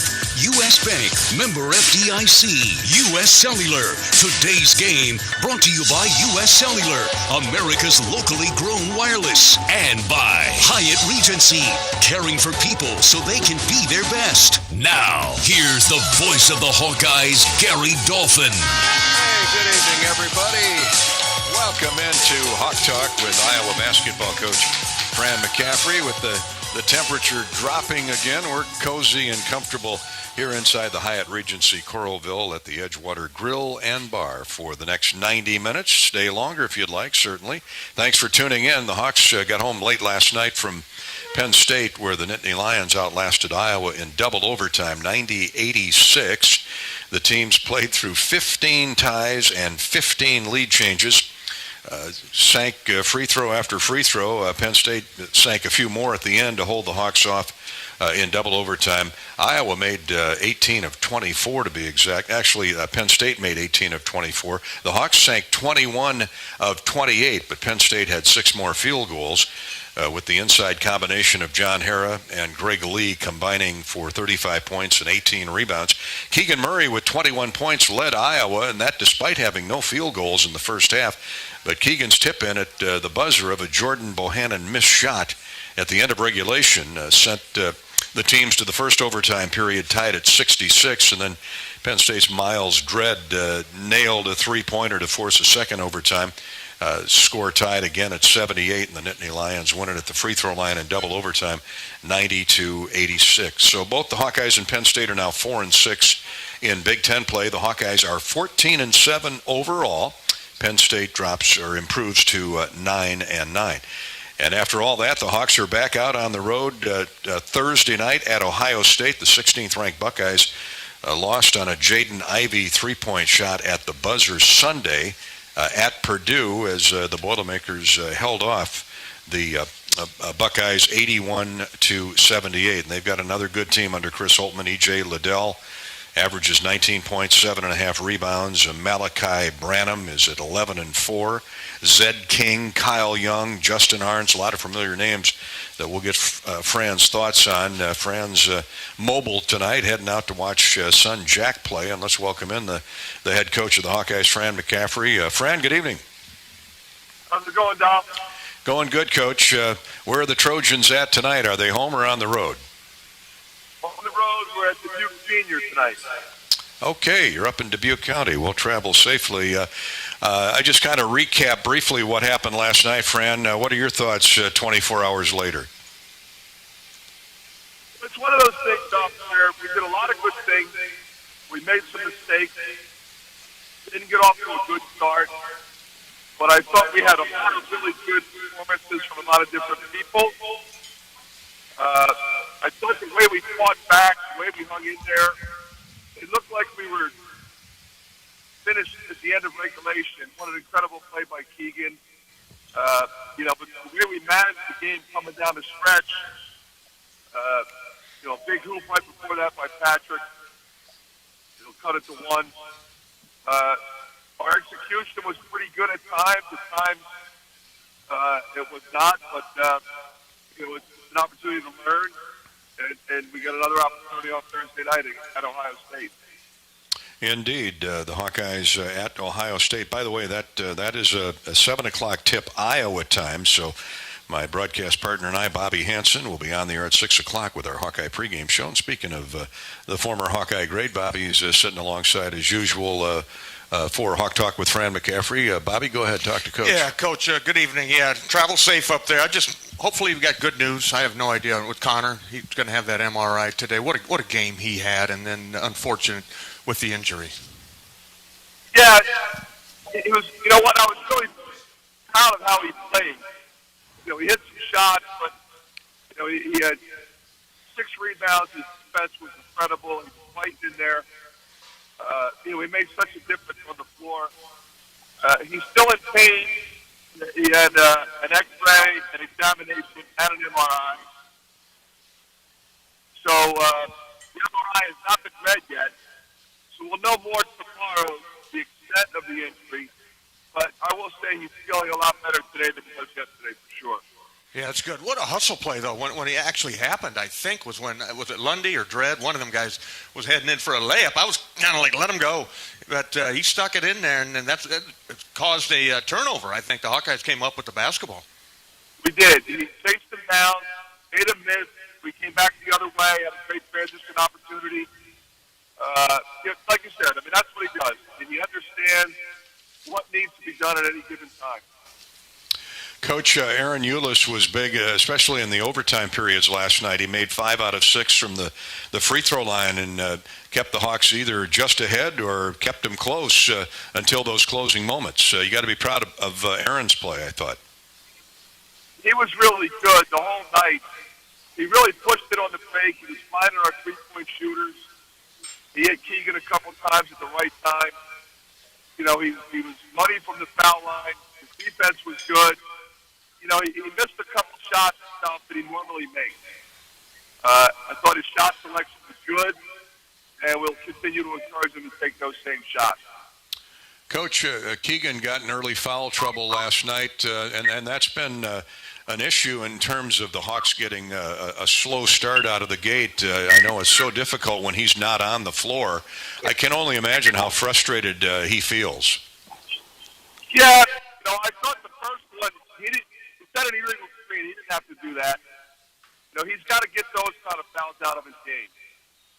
The second foul, I thought it was a play on. I don't think they should have called that one. Lundy made a rip and drive, and Keegan kind of contested, but minimal contact. He made the shot. So now he's got to sit for a while. But, he's just got to resist. He's a guy that really takes great pride in his defense. Oftentimes, you put him on the other team's best player in front court position. So he's just got to resist reaching in and getting these cheap fouls early so we can stay on the floor for over 30 minutes. Coach Fran McCaffery traveling on the road tonight to watch son Jack play. Fran's with us for about another 10 minutes or so. So if you'd like to ask the coach a question, you can do it via Twitter at Gary Dolphin or on Facebook, facebook.com/Voice of the Hawks here on the Hawkeye Radio Network. We have Mike checking in from Burlington. He says, hey, Coach, what's the process like getting the team to turn the page after tough losses that come down to the final play like that? Last year's team lost a few around this time by eerily similar margins, but bounced back to win 8 out of the next 9. So I'm curious what you tell them in order for them to keep moving forward. Well, I think it's a great question. It's not easy, especially when you travel, you get home at 1 o'clock in the morning, you're right back at it. You got to go back on the road. But that's what life is like in this league. The guys know that. A little harder for the younger guys. Your ability to flush one and then process the next game plan is really critical. Our guys, I think, are character guys. They're smart. And they have really taken a professional approach to grasping the game plan quickly and being able to move on to the next game. So, like I said, it's a tremendous challenge, but also, like I said, a great opportunity. Coach, one of the guys that's really playing well lately, Patrick, he's knocking down shots. He got on the boards yesterday. I'm looking at the sheet. He had 4 offensive rebounds, just one off being the leading rebounder for the ball game last night. But Patrick's really coming along well, and he kind of rolled that ankle, but he looked like he was okay. I think he'll be okay, Bobby, on that. And you're right. He is really playing well. He's really worked on some things that he wasn't doing early. That's what I'm impressed with Patrick. He gets in, he gets extra work in with Coach Eldridge. He's driving the ball. He's rebounding better. He's not a turnover guy, so his turnover numbers are really good. And his shot is really sharp right now. He's mixing up his drives, his pull-up, speed, and that's what we need him to do. Coach McCaffery with us here on Hawk Talk from the Hyatt. Bobby and I are at the Hyatt Regency in the Coralville, Iowa River Landing in Coralville, and you're invited to stop out and attend our show each and every week live here on the Hawkeye Radio Network. Celebrate a romantic night for Valentine's Day with your sweetheart here at the Hyatt Regency Coralville. This dreamy staycation package is available February 11th through the 14th and includes an overnight stay with an elegant 4-course dinner here in the Edgewater Grill, as well as free parking and a special in-room gift pack. Book this package for just $214 at the HyattRegencyCoralville.com or by calling 319-688-4000. 319-688-4000. Spend Valentine's Day, Valentine's week with your sweetheart here at the Hyatt Regency Coralville. Fran, Jordan Bohannon 0 for 6 from the field last night. I mean, opposing defenses are really tagging him. They're running 2 and 3 guys at him and switching off on him. They're really physical with him, and Jordan knows it's coming, but that doesn't make it any easier for him. And he just runs all over the floor, whether it's half court or full court, trying to run his man into a screen for the Hawks. What was your message? I know he looked frustrated last night. What was your message to him after the game? Well, it's always the same. You know, just keep being aggressive. He missed a couple shots he normally makes. You know that. He's been a terrific screener. Knowing the guy is attached to him, so it's like a double screen. He had 5 assists, no turn. And you know, teams really focus on him, like you said. So that creates opportunities for other guys like Patrick and Chris and Tony, etc., to make plays. Coach, another guy I want to bring up is Philip Rabra. He played, I thought, another solid game last night. He had he's working on almost a double-double, 9 points, had 6 rebounds as they went to that second overtime session. Philip really looks like he's settled in, doesn't he? He's playing really well, Tom. You're 100% right. He's more confident. He's attacking the rim. He's all over the glass. He's got you know, you forget, you know, he's an older guy, but he's new. So all the stuff that we run is new to him. So he's gradually picking up on that. And it's one thing to know the play. It's another thing to learn and understand the nuances of the play. And that's what he's getting figured out now. He ended up with 11 points, not 9. 11 points and 6 rebounds. Good numbers considering those big horses and Hera and Greg Lee that he was going up against, Bobby. Yeah, absolutely. And another young guy asked Fran here about Peyton Sanford. He got into the game, and he was ready to go. Talk about Peyton a little bit, his development. You know, the great thing about Peyton is he moves so well without the ball. He curls off the screen, gets the layup, then he sprints out in transition, gets the 3. He had a couple other clean looks to the 3. Guys look for him. You know, Connor's always going to find him, screen for him. You know, should Connor not play the next game or two, then, you know, that'll be more opportunity for Peyton. Coach McCaffery with us for another minute or two. And Fran, before we let you go, we got to get a word in about the Buckeyes off a tough loss like Penn State last night. We know the guys are resilient and they're young. They'll bounce back. But another tough road opponent in the Buckeyes, who are ranked 16th. They're led by E.J. Liddell. This guy's been solid and consistent for a number of years, hasn't he, for Coach Holtman? Yeah, EJ's a pro. There's no question about that. He'll be in the NBA next year. Terrific player. They're undefeated at home. They have a veteran squad. They got a couple transfers. Versatile group. The comeback they had on Sunday against Purdue was amazing. You know, they're down 18 points. Actually, they were down 20 points at one point. And down 11 with like under 3 minutes to go. Came back and tied it. Shot that Jaden Ivey made with 2 seconds left was absolutely incredible. Exactly what you would have wanted. He's basically standing on the sideline. So give credit to Jaden there. But this is a team that will challenge us in every way. We've got to do a better job on the glass than we did last night. And, Coach, I assume the start of the game as well. You address that, try to get the energy going early. Yeah, you know, we got down 11-2 last night. Can't go on the road at Ohio State and fall behind like that. Well, Fran, thanks so much for your time tonight. We've got assistant coach Billy Taylor going to fill in for the rest of the program here. He'll show up in a few minutes, and we'll talk more with Billy about the Nittany Lions and the Ohio State Buckeyes coming up. But good luck tonight up in Dubuque, Coach. Appreciate it, guys. Yep, thanks, Coach. Fran McCaffery, there he goes, off to watch youngest son Jack play in Mississippi Valley Conference action tonight for Iowa City West. They're one of the top-rated teams in the state. We appreciate Coach checking in with us on the road. Again, Bobby and I are here at the Hyatt Regency Coralville, and we're inside the Edgewater Grill and Bar. Stop out. We're out here until 8:30 tonight, and they've got an extended happy hour until that time. Come and enjoy their brand new menu featuring items like New Orleans bucatini, buffalo cauliflower, and baked caramel apples. The bar is now offering whiskey flights with over 40 varieties of whiskey to choose from. Each time you come to the show, you'll be entered into the hotel's drawing to win a range of prizes. We've got some winners here tonight, free room giveaways, complimentary meals courtesy of the Hyatt and our friends at Authentic Brand. All entries at the end of the season will be pulled together for a grand prize drawing for a basket of prizes, and we want you involved too. We're also brought to you by Bud Light and Anheuser-Busch. Hawk Talk with Fran McCaffery, courtesy of Bud Light. Bud Light, more than happy to welcome fans back to Carver Hawkeye Arena this year. Bud Light is for the fans. The Hawks and the Buckeyes. Iowa's, Bobby, had some quite a bit of success since the Value City Arena was built. You going back to Tom Davis years. Yeah, I agree. It's a beautiful facility.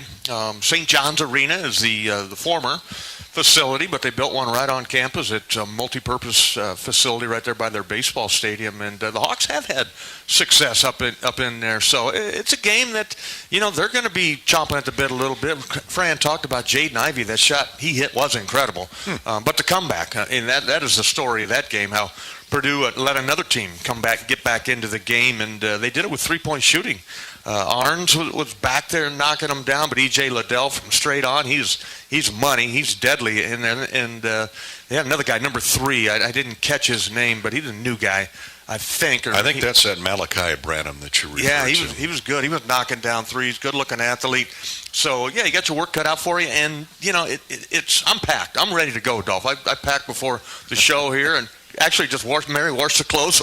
I put them back in the bag, so it's just quick turnaround. But I got to imagine our kids are chomping at the bit, ready to go as well. Oh, you were used to that NBA road. I mean, you'd be playing tonight. 82, yeah, back-to-back. Yeah, you'd be back-to-back games. You played 82 games, half of them on the road, so you know what it's like on the road. It sounds glamorous, but it's rugged. I mean, you get into the hotel, you work out, you game plan, you scheme all day, game day, and then go out and try and win the basketball game. And the Hawks were in good shape at a number of intersections on a number of fronts last night.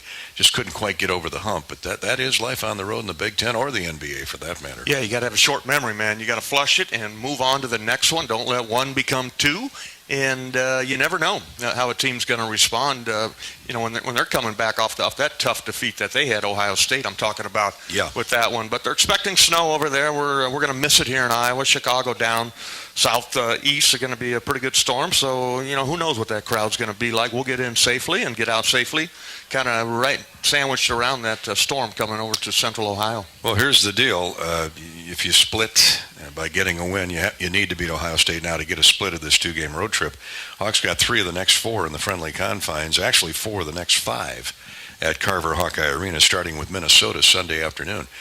And then it's at Maryland, and then Nebraska, Michigan, Michigan State, back to back to back.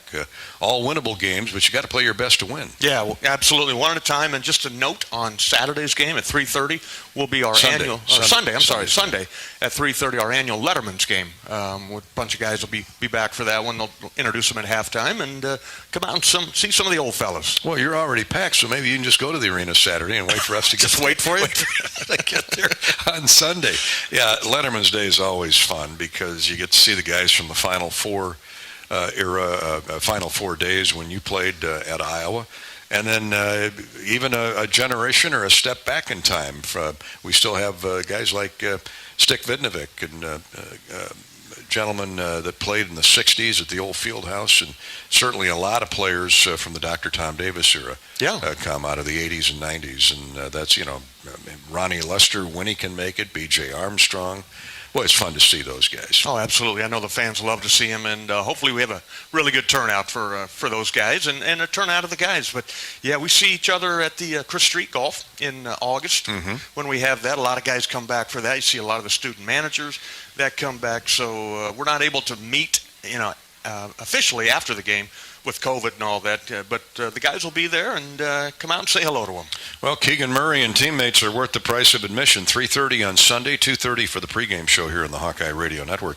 But work to be done between now and then. The Hawks at Ohio State on Thursday night for a 7 o'clock tip-off at the Value City Arena. Back with more Hawk Talk with Bobby and yours truly, and Coach Billy Taylor will be joining us shortly here at the Edgewater Grill and Bar inside the Hyatt Regency. All ahead on Hawk Talk from Learfield. There's a sense of pride that comes from the life of a farmer. How many people can say they have a famous tan named after them, or be known for their wave when they drive past neighbors and strangers alike on a 2-lane road? Whether it's a farmer's tan or the farmer's wave, we are proud to be known for a lot of things. We feel that pride every night at the dinner table, knowing we feed our family and yours. Iowa Corn is proud to be on the sidelines cheering on the Iowa Hawkeyes. In Iowa, we grow corn, but the truth is, corn grows Iowa. Get your ice cold Bud Light Seltzer here. Even though you can't go to the game, doesn't mean the game can't be brought to you now here. Just go to budlight.com/delivery. That's budlight.com/delivery. Give me 2 mangoes. Coming at you. It's a little short. Ow. Sorry. You know what? I'm just going to walk them over to you. Whenever there's a game to watch, there's a Bud Light there. Enjoy responsibly. Anheuser-Busch, Bud Light Beer, and Bud Light Seltzer, IRC Beer, beer in Texas, St. Louis, Missouri.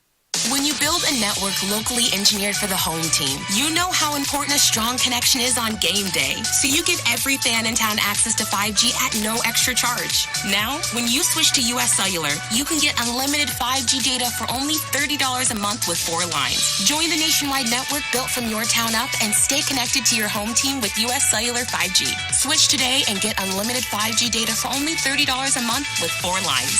Terms apply. 5G not available everywhere. See uscellular.com for details. Knowing that I can make a difference in my patients' lives keeps me motivated every single day. Hi, I'm Dr. Kanya Ferguson at University of Iowa Healthcare. With academic medicine, we see the toughest cases, so we're always innovating. And we bring the best minds together to collaborate, so there's more brain power focused on you. Because that leads to exceptional care for our patients and our community. See how at uihc.org. This is John. Hey, my name is John Jackson. He's not some actor. He's a steward of the land with a John Deere 3 Series tractor and a PTO Quick Connect that hooks up rear implements with a single click. John runs with us because to him, there's nothing more important than connecting with the land. Nothing runs like a Deere. Hear John's story at Deere.com. Stop by your local John Deere dealer for a test drive today or learn more at Deere.com. Your Iowa John Deere dealers, proud sponsors of Hawkeye basketball. Hawk fans, stop in and visit the newly transformed Hyatt Regency Coralville Hotel and Conference Center. Located in the heart of the Iowa River Landing, walking distance to Extreme Arena, home of the Iowa Hawkeyes volleyball team, as well as some great restaurants, shopping, and scenic walking trails along the Iowa River. Hyatt Regency is the new home of Hawk Talk with Fran McCaffery this fall. Come find your place at Hyatt Regency, where we care for people so they can be their best.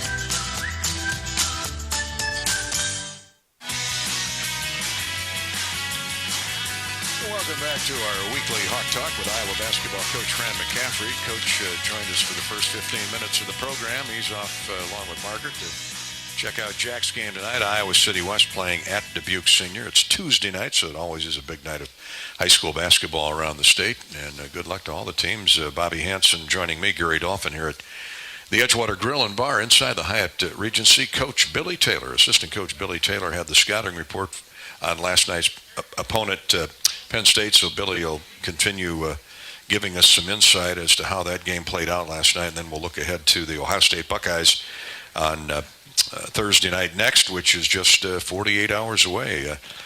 Bobby, I mentioned Tuesday night, always a big high school basketball night around the state of Iowa, and this is February 1st. We're not too far from postseason for the high schools, too. It's coming fast. Yeah, no doubt.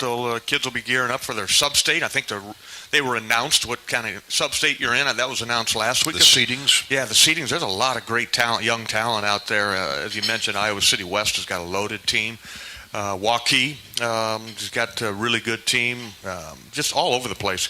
Good talent. Josh Dix's team, Council Bluffs, Abraham Lincoln is a good team. They'll be without Josh moving forward. But, yeah, it all culminates down at Wells Fargo Arena in Des Moines sometime in March. They're usually right around Big Ten tournament time is when they have the boys' state finals. I remember watching Bobby Hansen playing for Dowling Catholic at Veterans Memorial Auditorium in downtown Des Moines. Yeah, you got a good few memory. Years ago. That was a long time ago. 1979, Mark Gannon and Iowa City Regina was the 1A champions. Was it? We only had 3 classes. Yeah, Regina and I think Regis. Davenport Assumption or Regis may have won 2A. Yeah, Mike Sheely up at United Fire Casualty. He was the most valuable player there. Mike's been at United Fire forever. And then we played Central Davenport. It was a really tough championship game, I remember. You won that game, didn't you? Yeah, we won that game, but I remember being exhausted. Well, Davenport mentally Central, exhausted they always after had good that. athletes. Yeah, and that was during recruiting time. I had yet to make the choice where I was going to go to school after senior year. Took a couple of visits after that, but came to my senses and answered the call. I think Mom steered you toward Lute Olson. I think Mom, Dad like did, most actually. mothers, loved Lute My mother Olson. wanted me to stay home. Where, go to Drake? Yeah. Oh. I'm like, nope. I ain't going to Drake. I was going to somewhere else. As much as you love the Bulldogs. Yeah, as much as I love them, but my old man, my dad said, nope, you're going to Iowa. That's where you need to go. Well, Marquette was in there too, right? Rick Majerus was the recruiter, yeah. Marquette, just coming off a national championship, 1978. That's right. Bo Ellis and that crew, but great team. Very urban campus up there at Marquette. A little bit downtown. different now, right downtown. Right downtown. Yeah, took a late visit there, and Texas A&M was another one, but I was told in no uncertain terms, you leave the state and go to Texas, but don't even come home. You leave the will. Yeah, if you leave gone, the state, buddy. You're out of the estate plan. Well, you made the right choice. Love it. Great career at Iowa and 9 years in the NBA. Bobby Hansen and I are taking your questions and your calls and your YouTube chat room visits. You can reach us on Twitter at Gary Dolphin, on Facebook at facebook.com/Voice of the Hawks Voice of the Hawks. YouTube chat room is youtube.com. Search Iowa Hawkeyes as we're talking the Hawks at Ohio State on Thursday night. Iowa heads into that game with a 14-7 overall record and 4-6 in the Big Ten Conference. The Buckeyes are ranked 16th and having another good year under Coach Chris Holtman, one of the top young coaches in college basketball. We're at the Hyatt Regency in the Iowa River Landing. We'll step out, take another break, and then Hawkeye assistant coach Billy Taylor will join us. We're courtesy of Iowa Corn. Here in Iowa, we grow corn, but the truth is corn grows Iowa. Corn is a multi-purpose crop which benefits the entire state, feeds our livestock, nourishes our families, and provides clean-burning fuel for the planet. Thank you, Iowa's corn farmers. This is Hawk Talk with Fran McCaffery from Learfield. What are you craving? The Wig and Pin in Ankeny, across from DMAC, is proud to offer dine-in and carry-out. Home of the famous Flying Tomato Pizza and Chicago-style deep dish, the Wig has all of your favorites, including thin crust pizza, appetizers, lots of sandwiches like the Turkey Club and Reuben, soups and salads you'll love, and a full bar. Call to order or just come on in for lunch and dinner. The Wig and Pin in Ankeny. What are you craving? Hi, Hawk fans. Gary Dolphin here. I want to tell you about my new favorite Iowa Hawkeye shirt. It's called The Corey by Authentic Brand. The stylish half-zip features butter-soft scuba knit performance fabric. Everyone at your tailgate will want one. To outfit your life in authentic brand gear, visit one of our fine retailers near you or order online at authentic-brand.com. You'll get fast, free delivery. Authentic Brand by TCB Companies. After a cancer diagnosis, it's natural to want to start treatment right away. But first, get a second opinion from a team that specializes in your cancer. I'm Dr. George Weiner, Director of University of Iowa Holden Comprehensive Cancer Center. Before you start treatment, you deserve to be confident you have the right diagnosis and know every option available to you. So whether it's with us or somewhere else, get a second opinion. It can change your care and your life. There's a sense of pride that comes from the life of a farmer. How many people can say they have a famous tan named after them, or be known for their wave when they drive past neighbors and strangers alike on a two-lane road? Whether it's a farmer's tan or the farmer's wave, we are proud to be known for a lot of things. We feel that pride every night at the dinner table, knowing we feed our family and yours. Iowa Corn is proud to be on the sidelines cheering on the Iowa Hawkeyes. In Iowa, we grow corn, but the truth is corn grows Iowa. It's always more fun to be with friends as you cheer on your favorite team. Whether attending the game, watching at a bar, or hosting a party, it's very important to know that fans don't let fans drive drunk. Before choosing to drink, choose your team's MVP, a sober designated driver. Avoid the unsportsmanlike conduct of driving drunk by handing off your keys so that you, your passengers, and everyone on the road can be safe. Your team victory will only be worth celebrating if you and your friends make it home. This message is brought to you by the Iowa Department of Public Safety, the Governor's Traffic Safety Bureau, and your local law enforcement. The next time you visit Eastern Iowa, check out the official local business partners of the Iowa Hawkeyes, the Hotel at Kirkwood Center, Bachmeyer Carpet One Floor and Home, the Jill Armstrong team with Skogman Realty, and Klosterman Construction, building custom homes for 20 years. Klosterman Construction is a premier custom home builder doing everything from remodels to exclusive custom homes. Klosterman takes the stress out of your building project. Award-winning designs, quality craftsmanship, and superior customer service. Call 319-545-7088. We're back on Hawk Talk with Iowa basketball coach Fran McCaffery. I'm Gary Dolphin with former Hawkeye great Bobby Hansen, my broadcast partner. We'll be at Ohio State on Thursday night for a 7 o'clock tip with the Buckeyes. And now let's welcome in Hawkeye assistant coach Billy Taylor. I say longtime assistant coach. He was with Fran's group, with the staff, and then left. Became a head coach, and then came back to Iowa City, and we're happy for it. Well, thanks, Dolph. Great to be back here with you. And I like to joke. Fran has hired me 3 different times.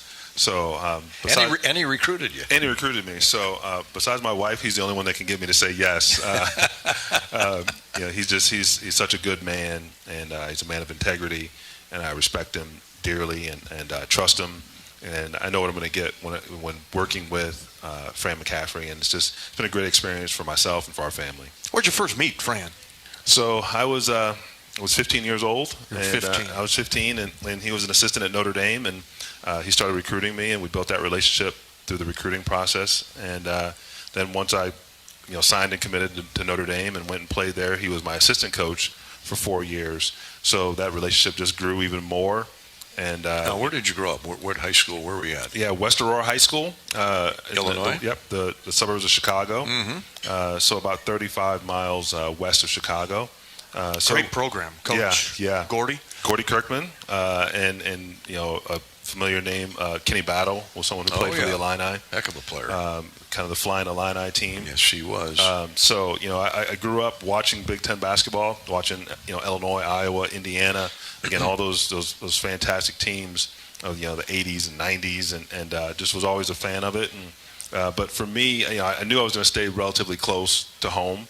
And to go to Notre Dame was only a couple hours from home, so that made it kind of an easy, trip, for my family. And I kind of looked at the map and said, okay, Wisconsin, Iowa, Illinois, Notre Dame. Those were the ones that were most likely Purdue, that were close enough where my family could come and watch every game. And just really that relationship with Fran that I built up as he was working for Digger Phelps, and just really pushed it over the top. And we've been really close for over 30 years, and as evidenced by Patrick McCaffery's godfather.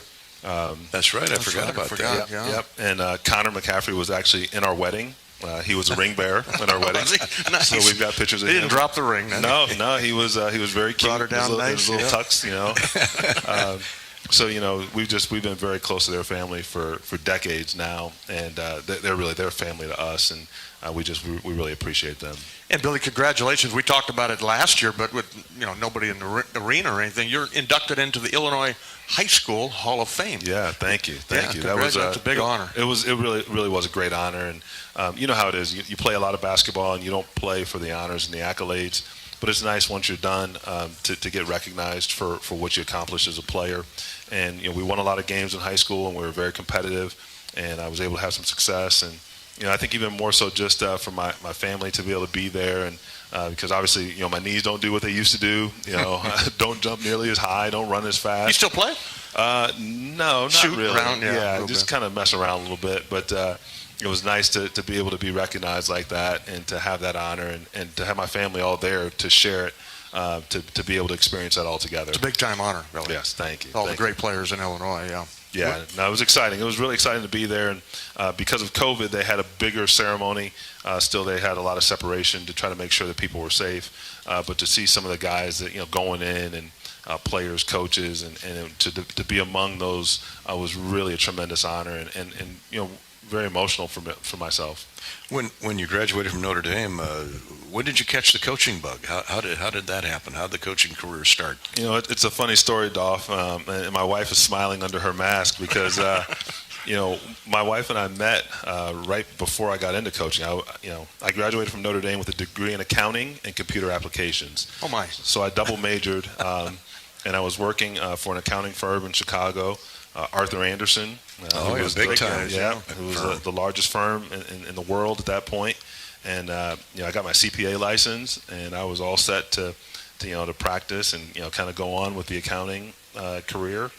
And at the same time, you talk about playing basketball, I was playing in men's leagues around Chicago. There's a ton of leagues. So a lot of great players. Yeah. So I was playing in men's league. And I'd finish work at 6, 7 o'clock, and I'd go to whatever league, in and around the city, and it would, whatever audit team I was on, I would kind of tell them, hey, I'm going to wherever, Tinley Park, and I'm going to play in a men's league there. Oh, that sounds cool. So I was still playing all the time, and just enjoying, just loving the game, having fun playing.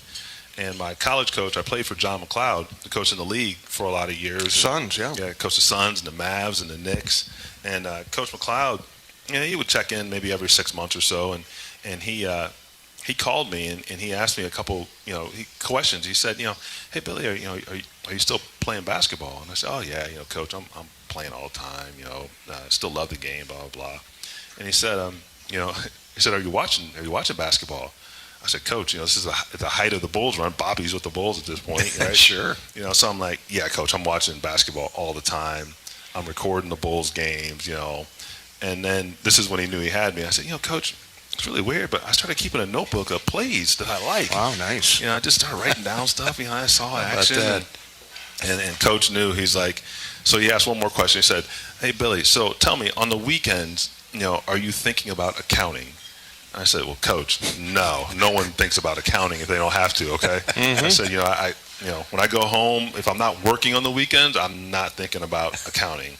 I'm thinking about hoops. And he said, okay, you know what? How would you like to come back here and be an assistant coach at Notre Dame? And I thought about it for like 5 seconds. And I said, yeah, that sounds awesome. That sounds amazing. What a great story. Wow. Yeah, so it's just been a fun ride. And, when I got into it, the first few times guys would call me coach, I didn't respond because I'm like, who are you talking to?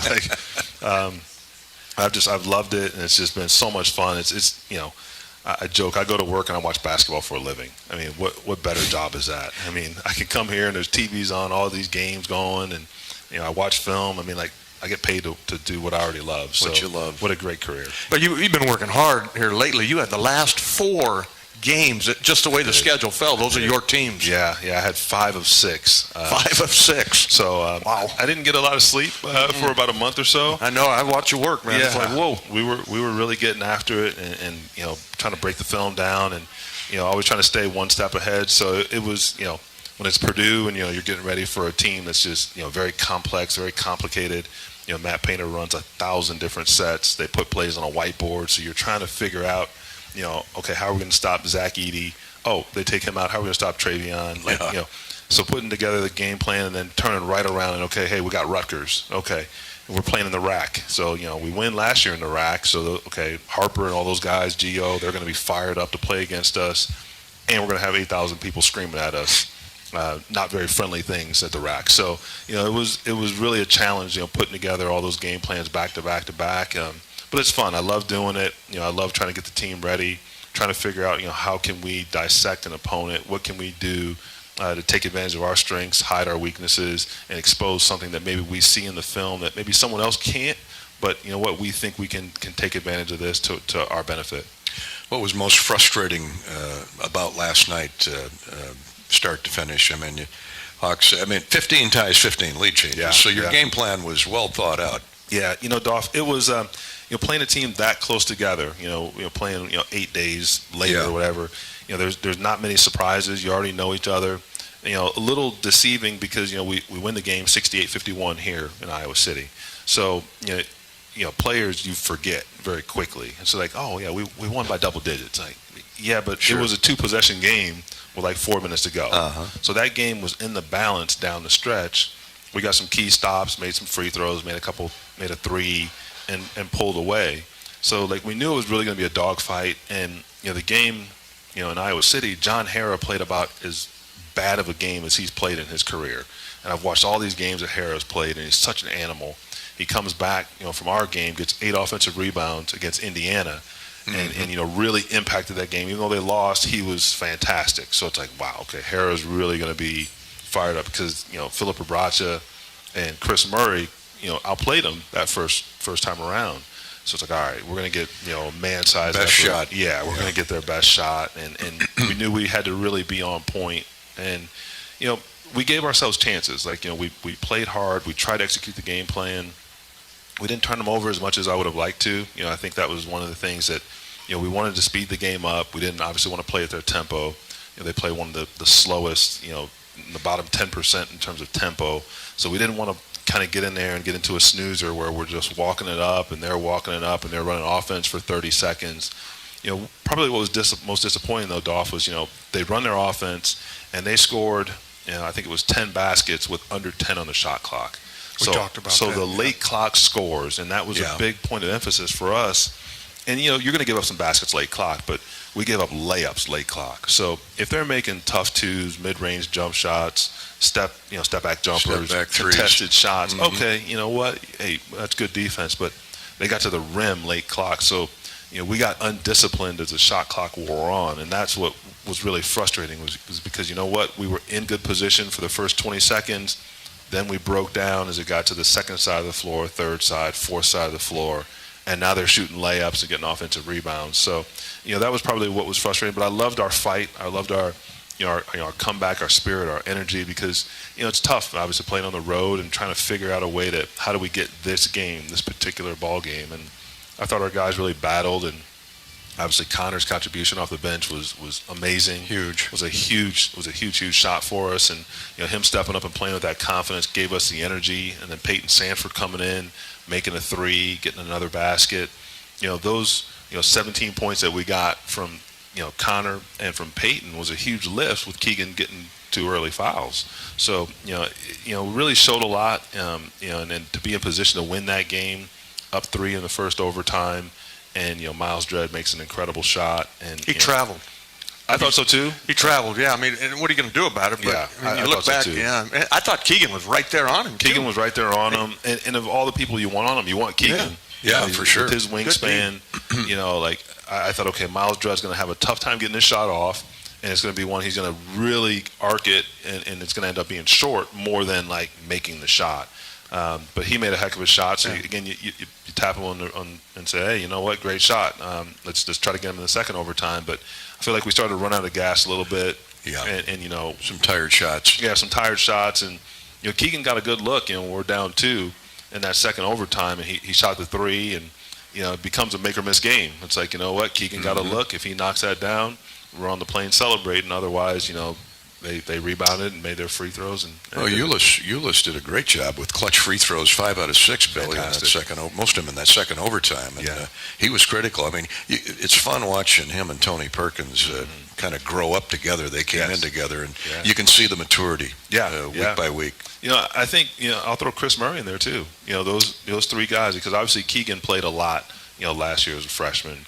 But for Tony, Aaron, and Chris, they're all really having their moments where kind of before our eyes we're seeing them grow and flourish. And I thought Aaron was really fantastic yesterday. He had a couple really nice mid-range jump shots that didn't fall for him. That probably is the only thing. He had high assist numbers, low turns. He made his free throws. He defended on the ball. He did a lot of really good stuff for us. I wanted your thought. You see a lot of basketball plays over the your life. How about the tip in by Keegan? Unbelievable play. Yeah. I mean, it was one of those plays that, the shot goes and you're watching again. You're watching the arc of the ball and you're like, uh-oh, we're in trouble. Like, this isn't. And then I'm watching our rebounders. Okay, everybody's got to flood to the ball and we got to foul right away.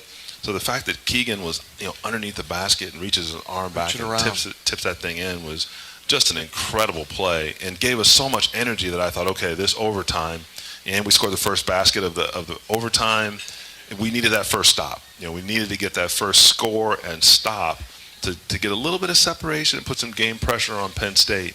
But it was a heck of a play, and for Keegan, just he's done so much for us. And again, in that moment, to come up big and to make that play was amazing.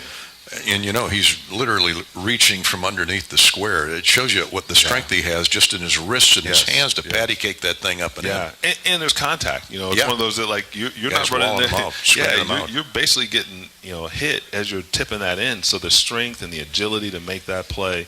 That was a big time play. And court awareness, the clock, everything. Yeah, absolutely, everything. That hey, we don't have any timeouts, so you can't come down with it. Call a quick timeout. Like we got to get a quick tip, and guys got to be flooding to the rim. So it was an unbelievable play. How fired up was the huddle? Oh man, memory maker. It's like, okay, guys, let's focus now. Let's go. We still got to win the game now. Let's go win it. And I thought we were. Seth Lundy. We talk about all these great names that have been hanging around campuses for years in the Big Ten with COVID. That extra year.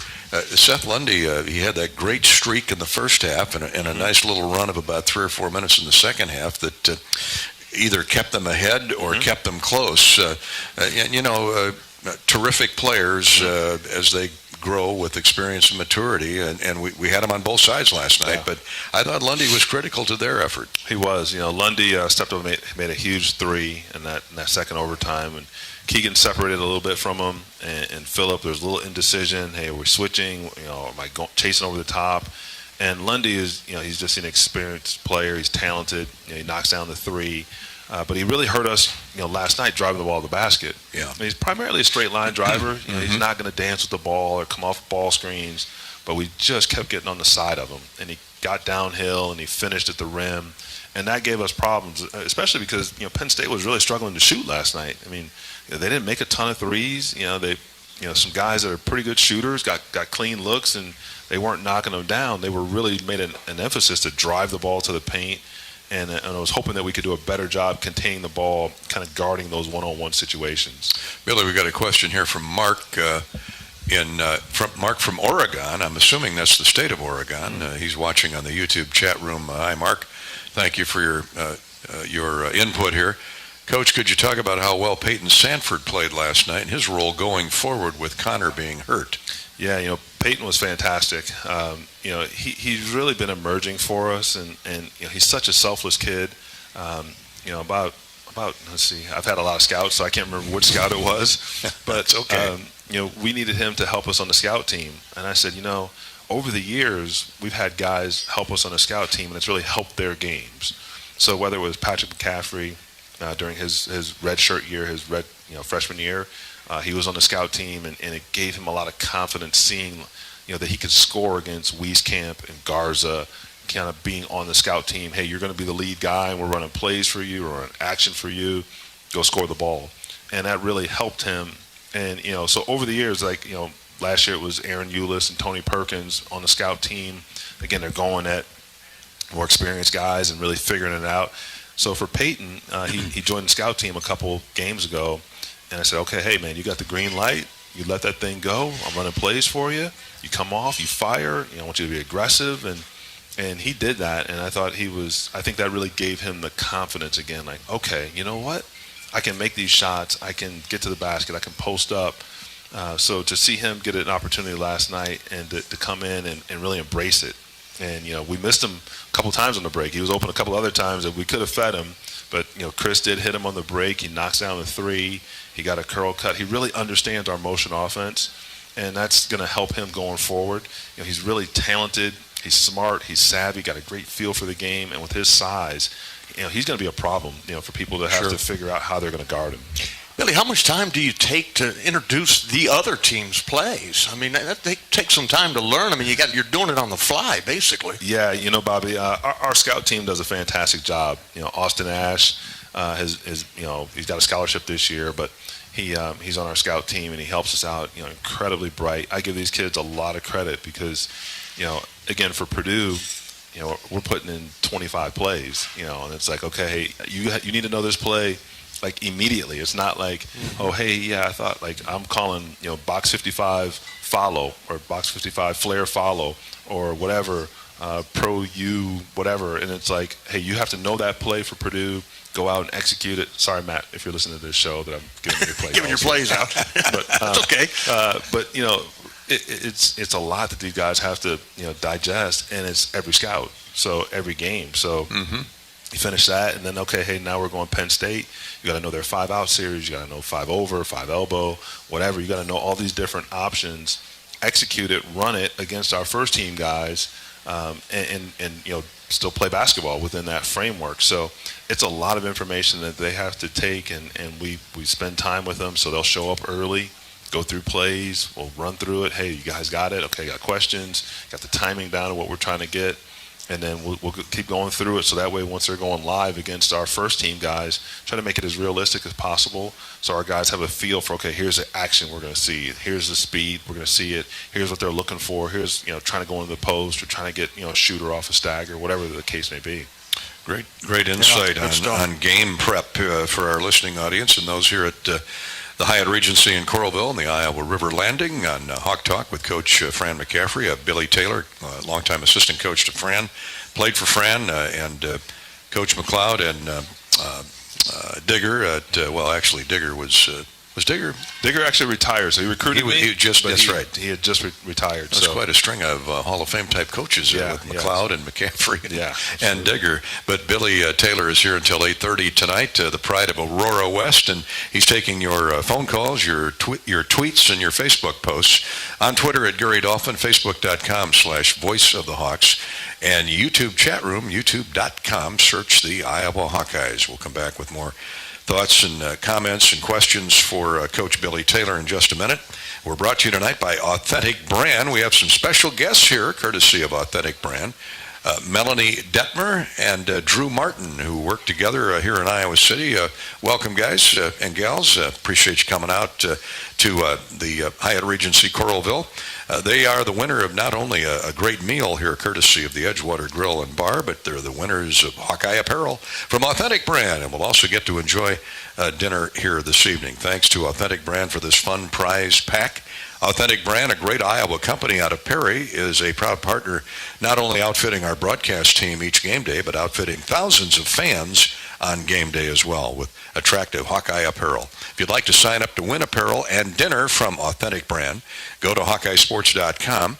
Outfit your life in Authentic Brand gear and give your personal and professional image a boost at Authentic-Brand.com. Authentic-Brand.com. Hey, it's time to get in the game, Hawk fans, because when your team scores, your town wins. Text IOWA to 97063 right now. Text Iowa to 97063. Nominate your town to receive proceeds from Wellmark's three-point play program. Money raised from each Hawkeye three-pointer is put towards community health projects like parks and playgrounds and trails. And it's all thanks to your local health insurance provider, Wellmark Blue Cross and Blue Shield of Iowa. We'll continue with Hawk Talk and Coach McCaffery, and tonight Coach Billy Taylor in just a minute. Hawk Talk from Learfield. When you build a network locally engineered for the home team, you know how important a strong connection is on game day. So you give every fan in town access to 5G at no extra charge. Now, when you switch to US Cellular, you can get unlimited 5G data for only $30 a month with 4 lines. Join the nationwide network built from your town up and stay connected to your home team with US Cellular 5G. Switch today and get unlimited 5G data for only $30 a month with 4 lines. Terms apply. 5G not available everywhere. See uscellular.com for details. How do you become America's best-selling brand? Let's break it down. Innovative tech means smarter and safer driving. Intelligent all-wheel drive will keep you ready for anything. And built Ford tough trucks will always get the job done. Plus, come into your local Ford store today and get super low APR financing, big cash back, and great lease offers on Ford's full line of cars, trucks, and SUVs. That's Ford, and that's how you become America's best-selling brand. Sales claim based on calendar year sales. Get your ice cold Bud Light Seltzer here. Even though you can't go to the game, doesn't mean the game can't be brought to you now here. Just go to budlight.com/delivery. That's budlight.com/delivery. Give me 2 mangoes. Coming at you. It's a little short. Ow. Sorry. You know what? I'm just going to walk them over to you. Whenever there's a game to watch, there's a Bud Light there. Enjoy responsibly. Anheuser-Busch, Bud Light Beer, and Bud Light Seltzer, IRC Beer in Texas, St. Louis, Missouri. Knowing that I can make a difference in my patients' lives keeps me motivated every single day. Hi, I'm Dr. Kanya Ferguson at University of Iowa Healthcare. With academic medicine, we see the toughest cases, so we're always innovating. And we bring the best minds together to collaborate, so there's more brain power focused on you. Because that leads to exceptional care for our patients and our community. See how at uihc.org. Anything can happen when the Cyclones and Hawkeyes come to compete. It's where the rubber meets the road. Neighbors become rivals and friends become foes. Some go home broken-hearted, while others are victorious. When the dust finally settles, one thing stands true. No matter which side you're on, you're part of tradition. For those who are Iowan through and through, we're Iowa Corn, a proud sponsor of the Iowa Corn Cyhawk Series. In Iowa, we grow corn, but the truth is, corn grows Iowa. When you set up a savings goal with U.S. Bank, it grows with you. There's no limit to what you can crochet. Can do. Doesn't have to be crocheting, but it totally could be. Like the headphones you're listening to this ad with, you could totally crochet those. There's no telling where your savings goal will take you. Maybe you'll save enough for yarn to crochet your house or the whole town. Oh, right. Doesn't have to be crochet related. Set up savings goals on the U.S. Bank mobile app, even for the wildest of dreams. U.S. Bank. We'll get there together. Equal housing lender. Member FDIC. Welcome back to Hawk Talk from the Hyatt Regency in the Coralville, Iowa River Landing. I'm Gary Dolphin with former Hawkeye great Bobby Hansen, Hawkeye assistant coach Billy Taylor joining us, pinch hitting for Fran McCaffery for a portion of the show tonight. We're brought to you by all of our wonderful Hawkeye Radio Network sponsors that you'll hear from before we leave the air. Let's first off give you a U.S. Bank scoreboard update by our friends at U.S. Bank all across the great state of Iowa. One final to report, Creighton has knocked off 17th ranked UConn. Creighton 59, Connecticut 55. There are a couple of hair-raising Big Ten games that are stretching right down to the end. Michigan State had a 8-9 point lead on Maryland at Maryland, but the Terps have roared back to tie it at 63, and Michigan State trying to hang on out in College Park. The ball belongs to Michigan State right now, with the game tied at 63 and 2 minutes to go in College Park. Over in Evanston, it's Northwestern and Rutgers. Northwestern had a 17-point lead on the Scarlet Knights at one point early in the second half, but Rutgers has sprinted back behind Paul Mulcahy's outside shooting. He's got 24 points. And Rutgers with the ball within 3 now of the Wildcats. It's 70-67 Northwestern with under a minute to go in regulation over at Welsh Ryan Arena.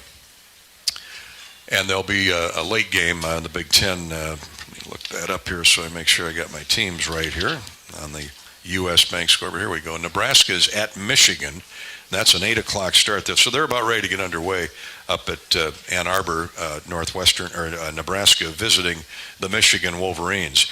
Now over in Ames, Iowa State is hosting Kansas, and it looks like the Jayhawks are going to prevail there, leading 70-61 inside a minute to go over Iowa State. 10th ranked Kansas leading the 20th ranked Cyclones. And that brings us up to date. One other partial score here. 22nd ranked Tennessee leads Texas A&M 77-69, and Kansas has gone final with a 70-61 win over the Cyclones. Let's pause 10 seconds for station identification before we resume our visit with Iowa assistant basketball coach Billy Taylor. 10-second ID break here on the Hawkeye Radio Network. You're listening to Hawk Talk with Fran McCaffery.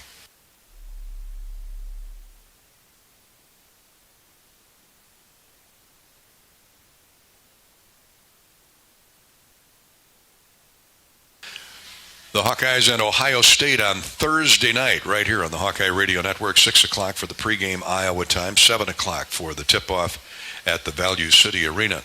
Coach Taylor, Tony Perkins has progressed nicely this year. Could you talk about Tony Perkins and his development and what the next step is for his game?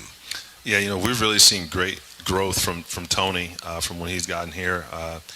Obviously, his energy that he brings when he comes into the game, he's got a little bit of that junkyard dog mentality that, he can fly around out there. He can create some havoc defensively with his length, his athleticism. So he's really been someone who's, continued to emerge. Didn't play a lot, obviously, last year as a freshman, but kind of getting this COVID year to be a freshman again, he's really been impactful for us. And I think the growth in his game will be as he continues to get more confidence in his jump shot, his perimeter jump shot. Obviously he can make the mid-range, he can get to the basket, he can get downhill, he can finish with some power and athleticism at the rim. But it's nice to see him kind of get some confidence from three-point range. And I think as he gets more reps, more consistency, that's kind of the area of growth for him that's going to make him a really special player. Hey, Billy, I'll ask you a question. The 1-2-2, you guys get a ton out of that three-quarter court pressure. I love it. Even last night, you may have not got steals and all that, but took a lot of time off the clock.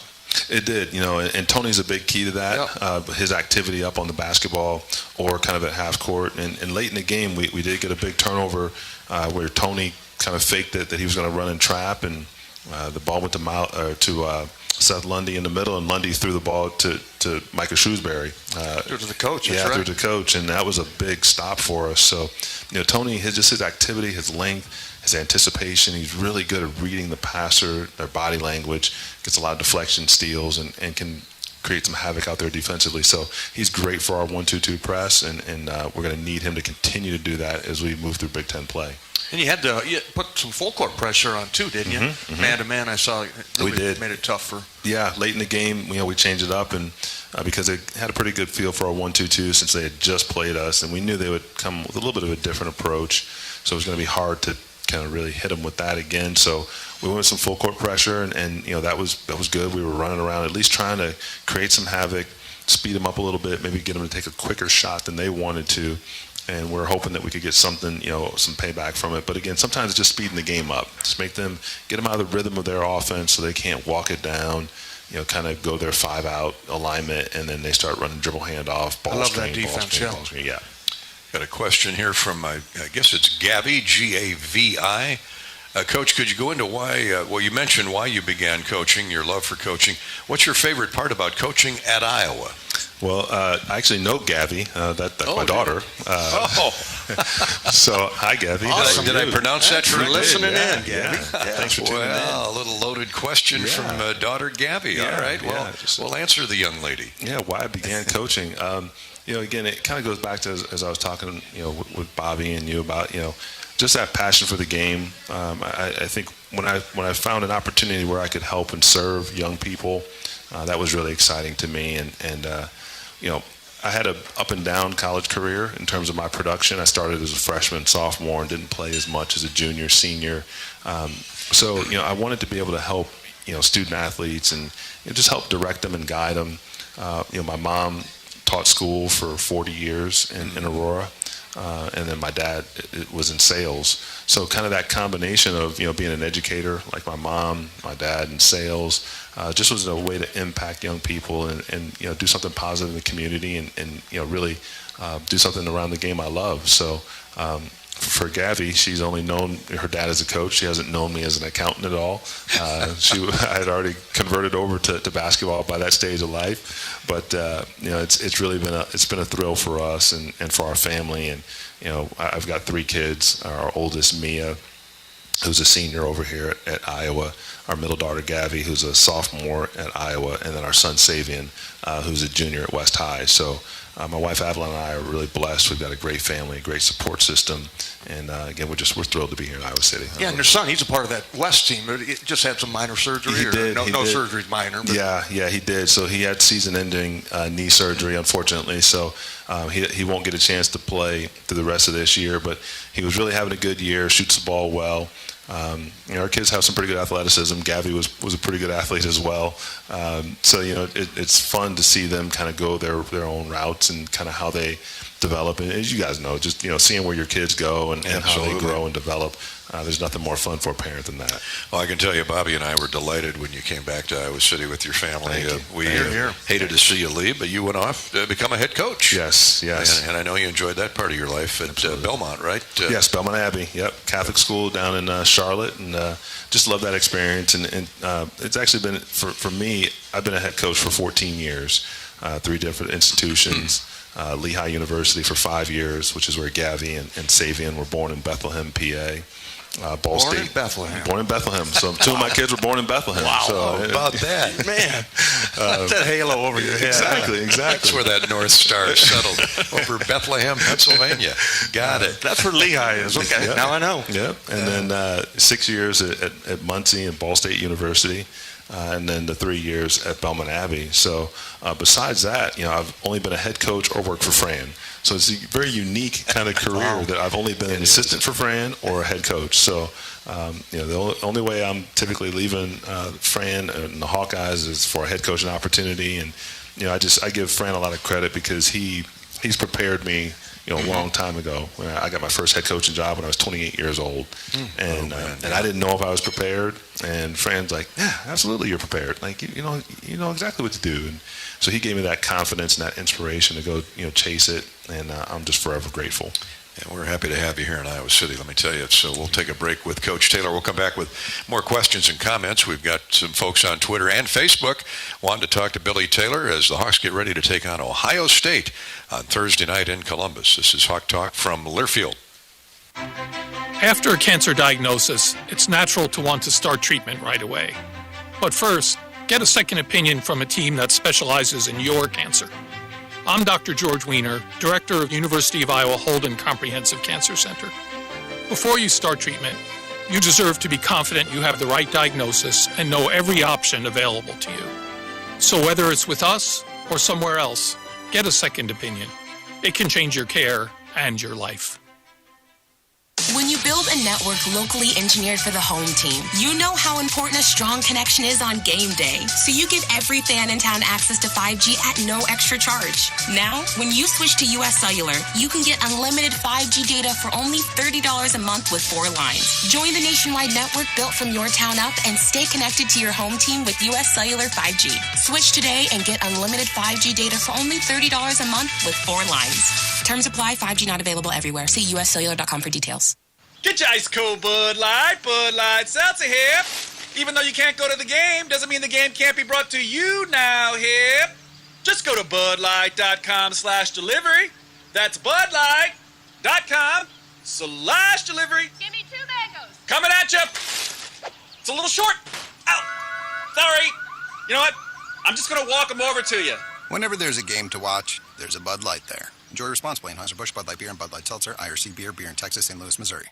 In Iowa, we grow corn, a lot of corn. We love seeing our farmers in the fields, and although they're perfect strangers, we know them. We know them by their equipment covered in dust. We know them by their work ethic, where days off don't exist. We know them by the way they wave, passing strangers alike on a 2-lane road. We know them in the midst of our kitchen as we prepare another family meal. In Iowa, we grow corn, but the truth is, corn grows Iowa.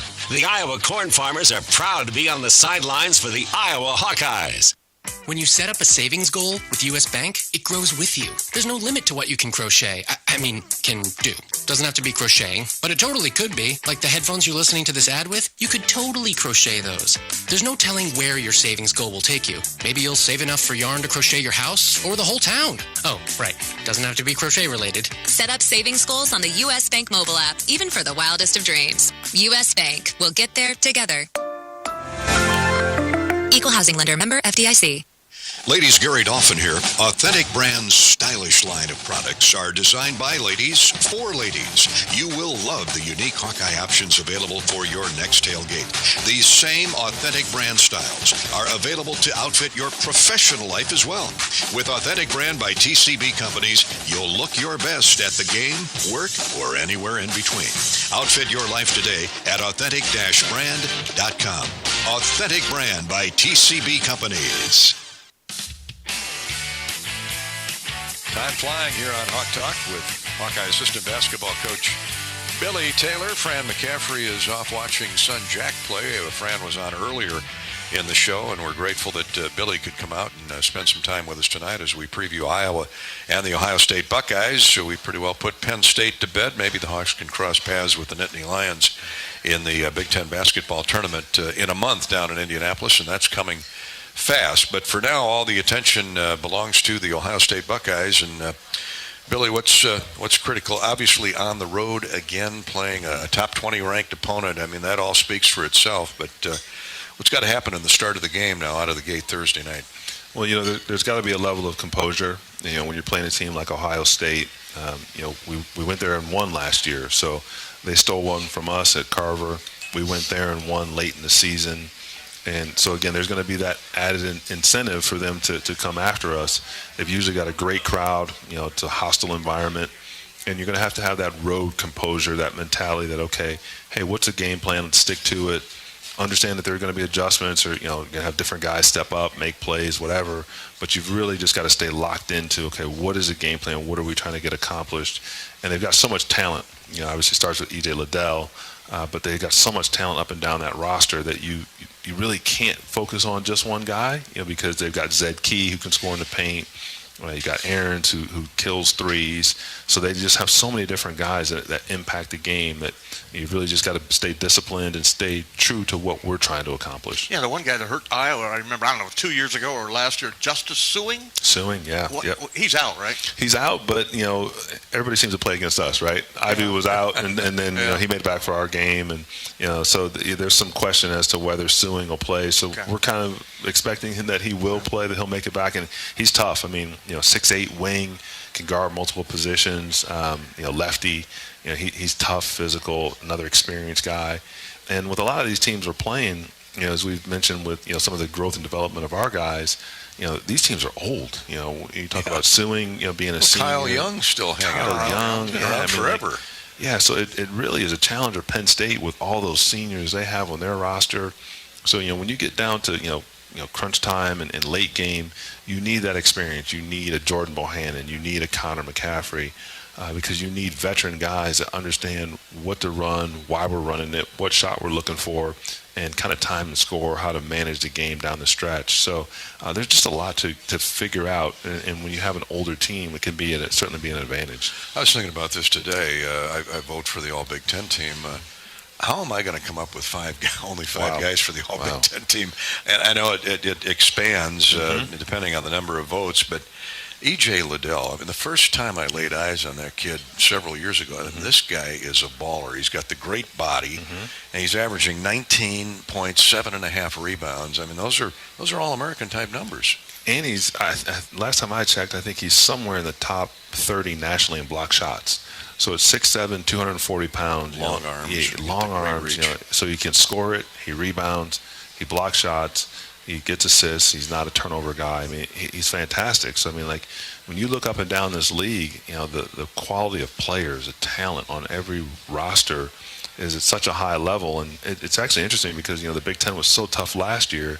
And it seemed like, maybe it might be a little bit of a down year, but you got Jaden Ivey and Keegan and Johnny Davis, and all of a sudden it's like picks. Yeah, these guys are first-round picks. So it's like we lost guys like Io and those guys, and it's like we just Luka, and it's like, we just come with first-round picks that are like fantastic players. They're still fun to watch. Kofi and Edie and Travion. Yeah. Just the wagon load, the wealth of big guys this year that'll all be playing in the pros in the next year. And you mentioned all the veteran rosters.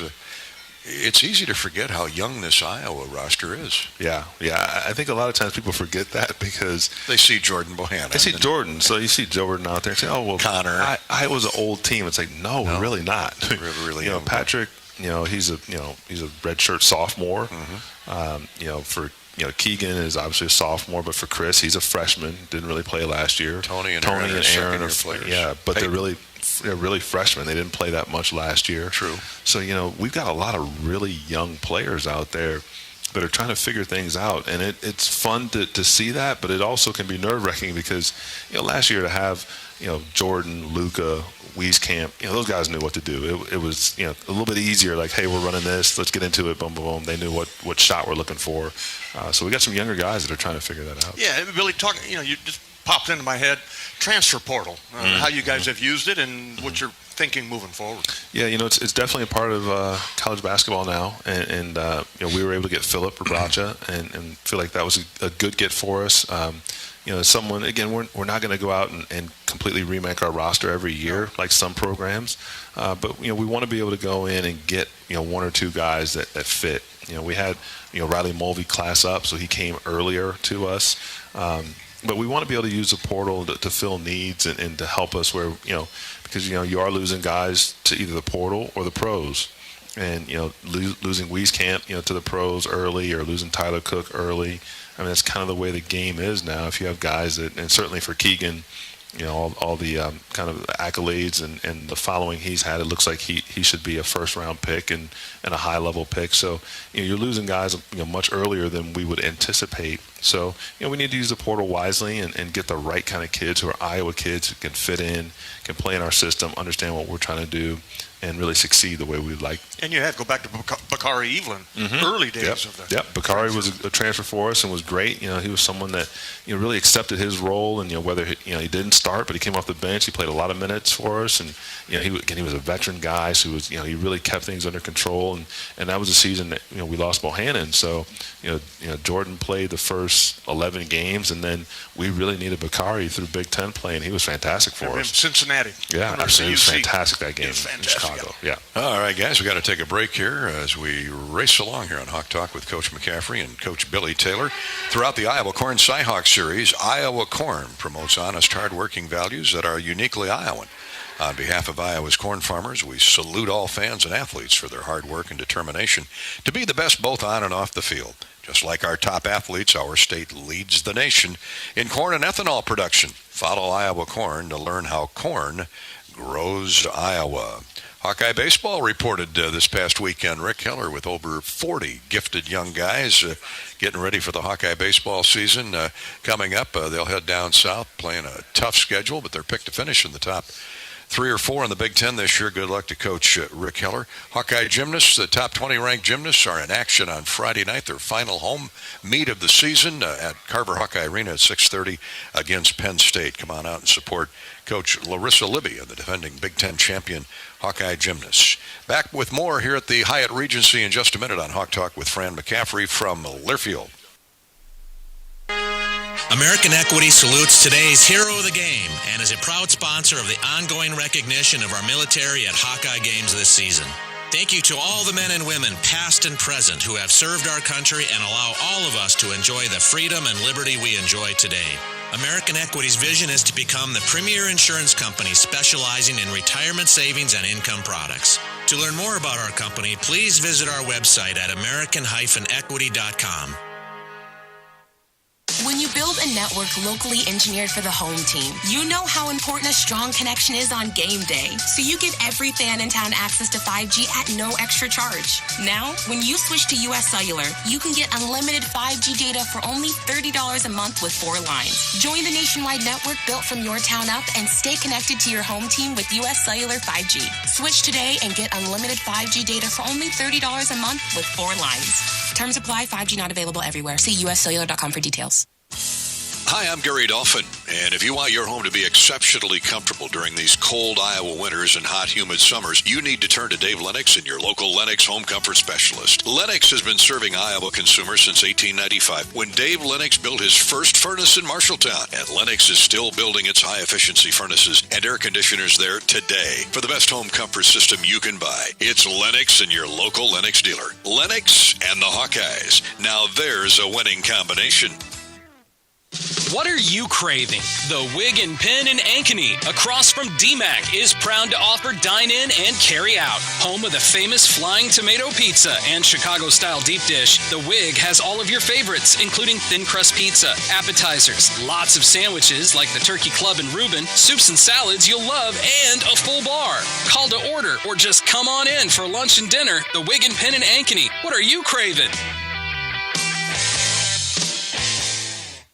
Are you looking to downsize from your family home to begin your retirement years? Our Oak Knoll East campus is for you. I'm Steve Rowe, Executive Director at Oak Knoll. Our new campus has many unique amenities for your active lifestyle, in addition to providing the same great services that Oak Knoll has offered our residents for over 50 years. We're now open and have a few two-bedroom apartments still available. Call me at 319-351-1720 or visit oakknoll.com to set up your personal tour. Go Hawks! Knowing that I can make a difference in my patients' lives keeps me motivated every single day. Hi, I'm Dr. Wnba Ferguson at University of Iowa Healthcare. With academic medicine, we see the toughest cases, so we're always innovating. And we bring the best minds together to collaborate, so there's more brain power focused on you. Because that leads to exceptional care for our patients and our community. See how at uihc.org.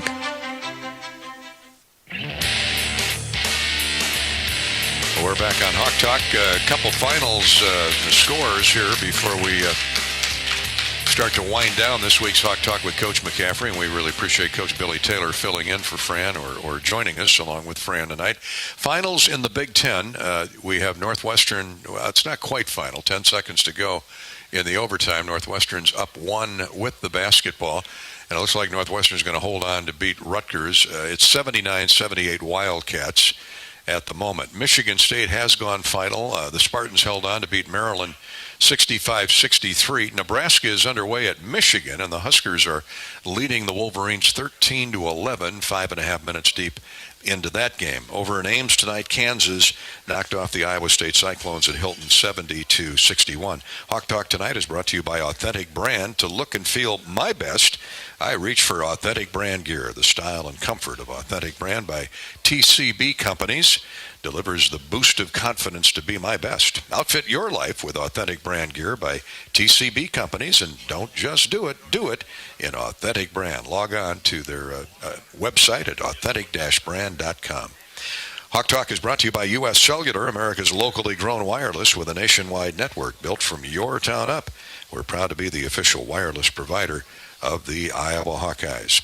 By the way, if you missed any part of tonight's show, subscribe to the Fight for Iowa podcast feed to get full broadcast replays of Hawk Talk, our weekly Fight for Iowa and Herky's Voice podcasts, exclusive game day content, and much more. Head to your favorite podcast app and search for the Fight for Iowa podcast. This week we've got new Hawkeye women's wrestling coach Clarissa Chun on.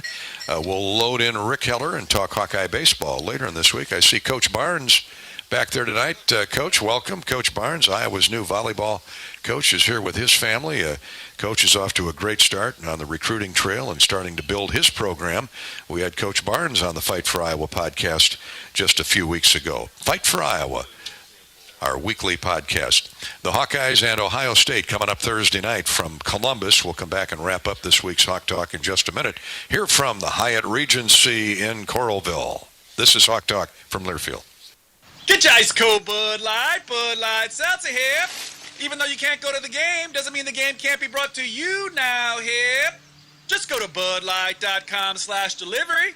That's budlight.com/delivery. Give me 2 mangoes. Coming at you. It's a little short. Ow. Sorry. You know what? I'm just going to walk them over to you. Whenever there's a game to watch, there's a Bud Light there. Enjoy responsibly. Anheuser-Busch, Bud Light Beer, and Bud Light Seltzer, IRC Beer in Texas, St. Louis, Missouri. After a cancer diagnosis, it's natural to want to start treatment right away. But first, get a second opinion from a team that specializes in your cancer. I'm Dr. George Weiner, Director of University of Iowa Holden Comprehensive Cancer Center. Before you start treatment, you deserve to be confident you have the right diagnosis and know every option available to you. So whether it's with us or somewhere else, get a second opinion. It can change your care and your life. When you set up a savings goal with U.S. Bank, it grows with you. There's no limit to what you can crochet. Can do. Doesn't have to be crocheting, but it totally could be. Like the headphones you're listening to this ad with, you could totally crochet those. There's no telling where your savings goal will take you. Maybe you'll save enough for yarn to crochet your house or the whole town. Oh, right. Doesn't have to be crochet related. Set up savings goals on the U.S. Bank mobile app, even for the wildest of dreams. U.S. Bank. We'll get there together. Equal housing lender, member FDIC. There's a sense of pride that comes from the life of a farmer. How many people can say they have a famous tan named after them, or be known for their wave when they drive past neighbors and strangers alike on a two-lane road? Whether it's a farmer's tan or the farmer's wave, we are proud to be known for a lot of things. We feel that pride every night at the dinner table, knowing we feed our family and yours. Iowa Corn is proud to be on the sidelines cheering on the Iowa Hawkeyes. In Iowa, we grow corn, but the truth is corn grows Iowa. When you build a network locally engineered for the home team, you know how important a strong connection is on game day. So you give every fan in town access to 5G at no extra charge. Now, when you switch to US Cellular, you can get unlimited 5G data for only $30 a month with 4 lines. Join the nationwide network built from your town up and stay connected to your home team with US Cellular 5G. Switch today and get unlimited 5G data for only $30 a month with 4 lines. Terms apply. 5G not available everywhere. See uscellular.com for details. Hawk fans, stop in and visit the newly transformed Hyatt Regency Coralville Hotel and Conference Center. Located in the heart of the Iowa River Landing, walking distance to Extreme Arena, home of the Iowa Hawkeyes volleyball team, as well as some great restaurants, shopping, and scenic walking trails along the Iowa River. Hyatt Regency is the new home of Hawk Talk with Fran McCaffery this fall. Come find your place at Hyatt Regency, where we care for people so they can be their best.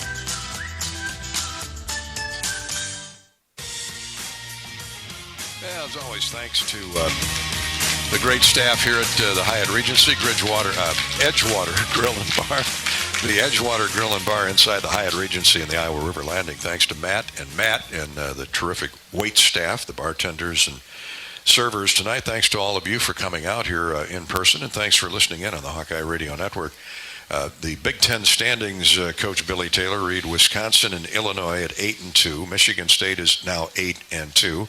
Purdue 7-3, Ohio State 6-3, Indiana 7-4, Rutgers now 6-5, Michigan's at 500. Then come the Hawks and Penn State at 4-6. My point in all this is there's 10 games remaining here as we're rounding off turn 4 with NASCAR starting in a couple weeks, heading for that finish line. There is so much to play for. You're only 1-2 games out of the first division. Yeah, and it's going to be a tight race. We see it every year with the Big Ten. It's hard to get separation. The teams that are on top certainly feel good about their position, but you know that you're one injury, one sickness, especially in COVID times, from falling right back to the pack. And again, no lead is safe in this league. And for Rutgers to go on the road, they played valiantly but lose.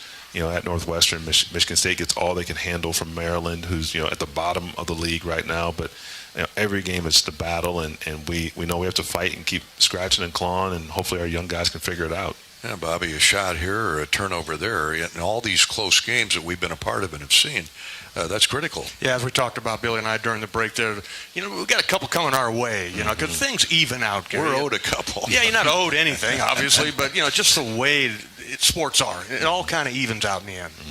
Yeah, and last night was a prime example of that. But a play here, a play there. Right. As Coach McCaffery likes to say, usually every basketball game, every game really, regardless of sport, comes down to a handful of plays. It really does. And hopefully we can learn from some of the things that happen in these close games and take that going forward so we can be a better team in February and March and hopefully April.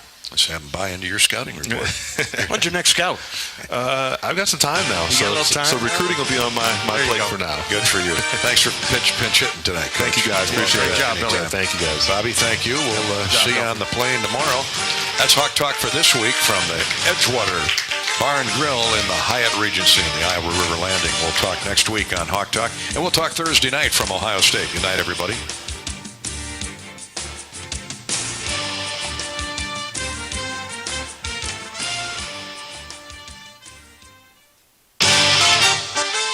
On the Hawkeye Sports Network from Learfield, live from the Hyatt Regency, this has been Hawk Talk with Fran McCaffery, brought to you by Bud Light. It's for the fans. Brought to you by Ford, inviting you to visit your local Ford store or buyfordnow.com. Hy-Vee, the official grocer partner of Iowa Hawkeyes basketball.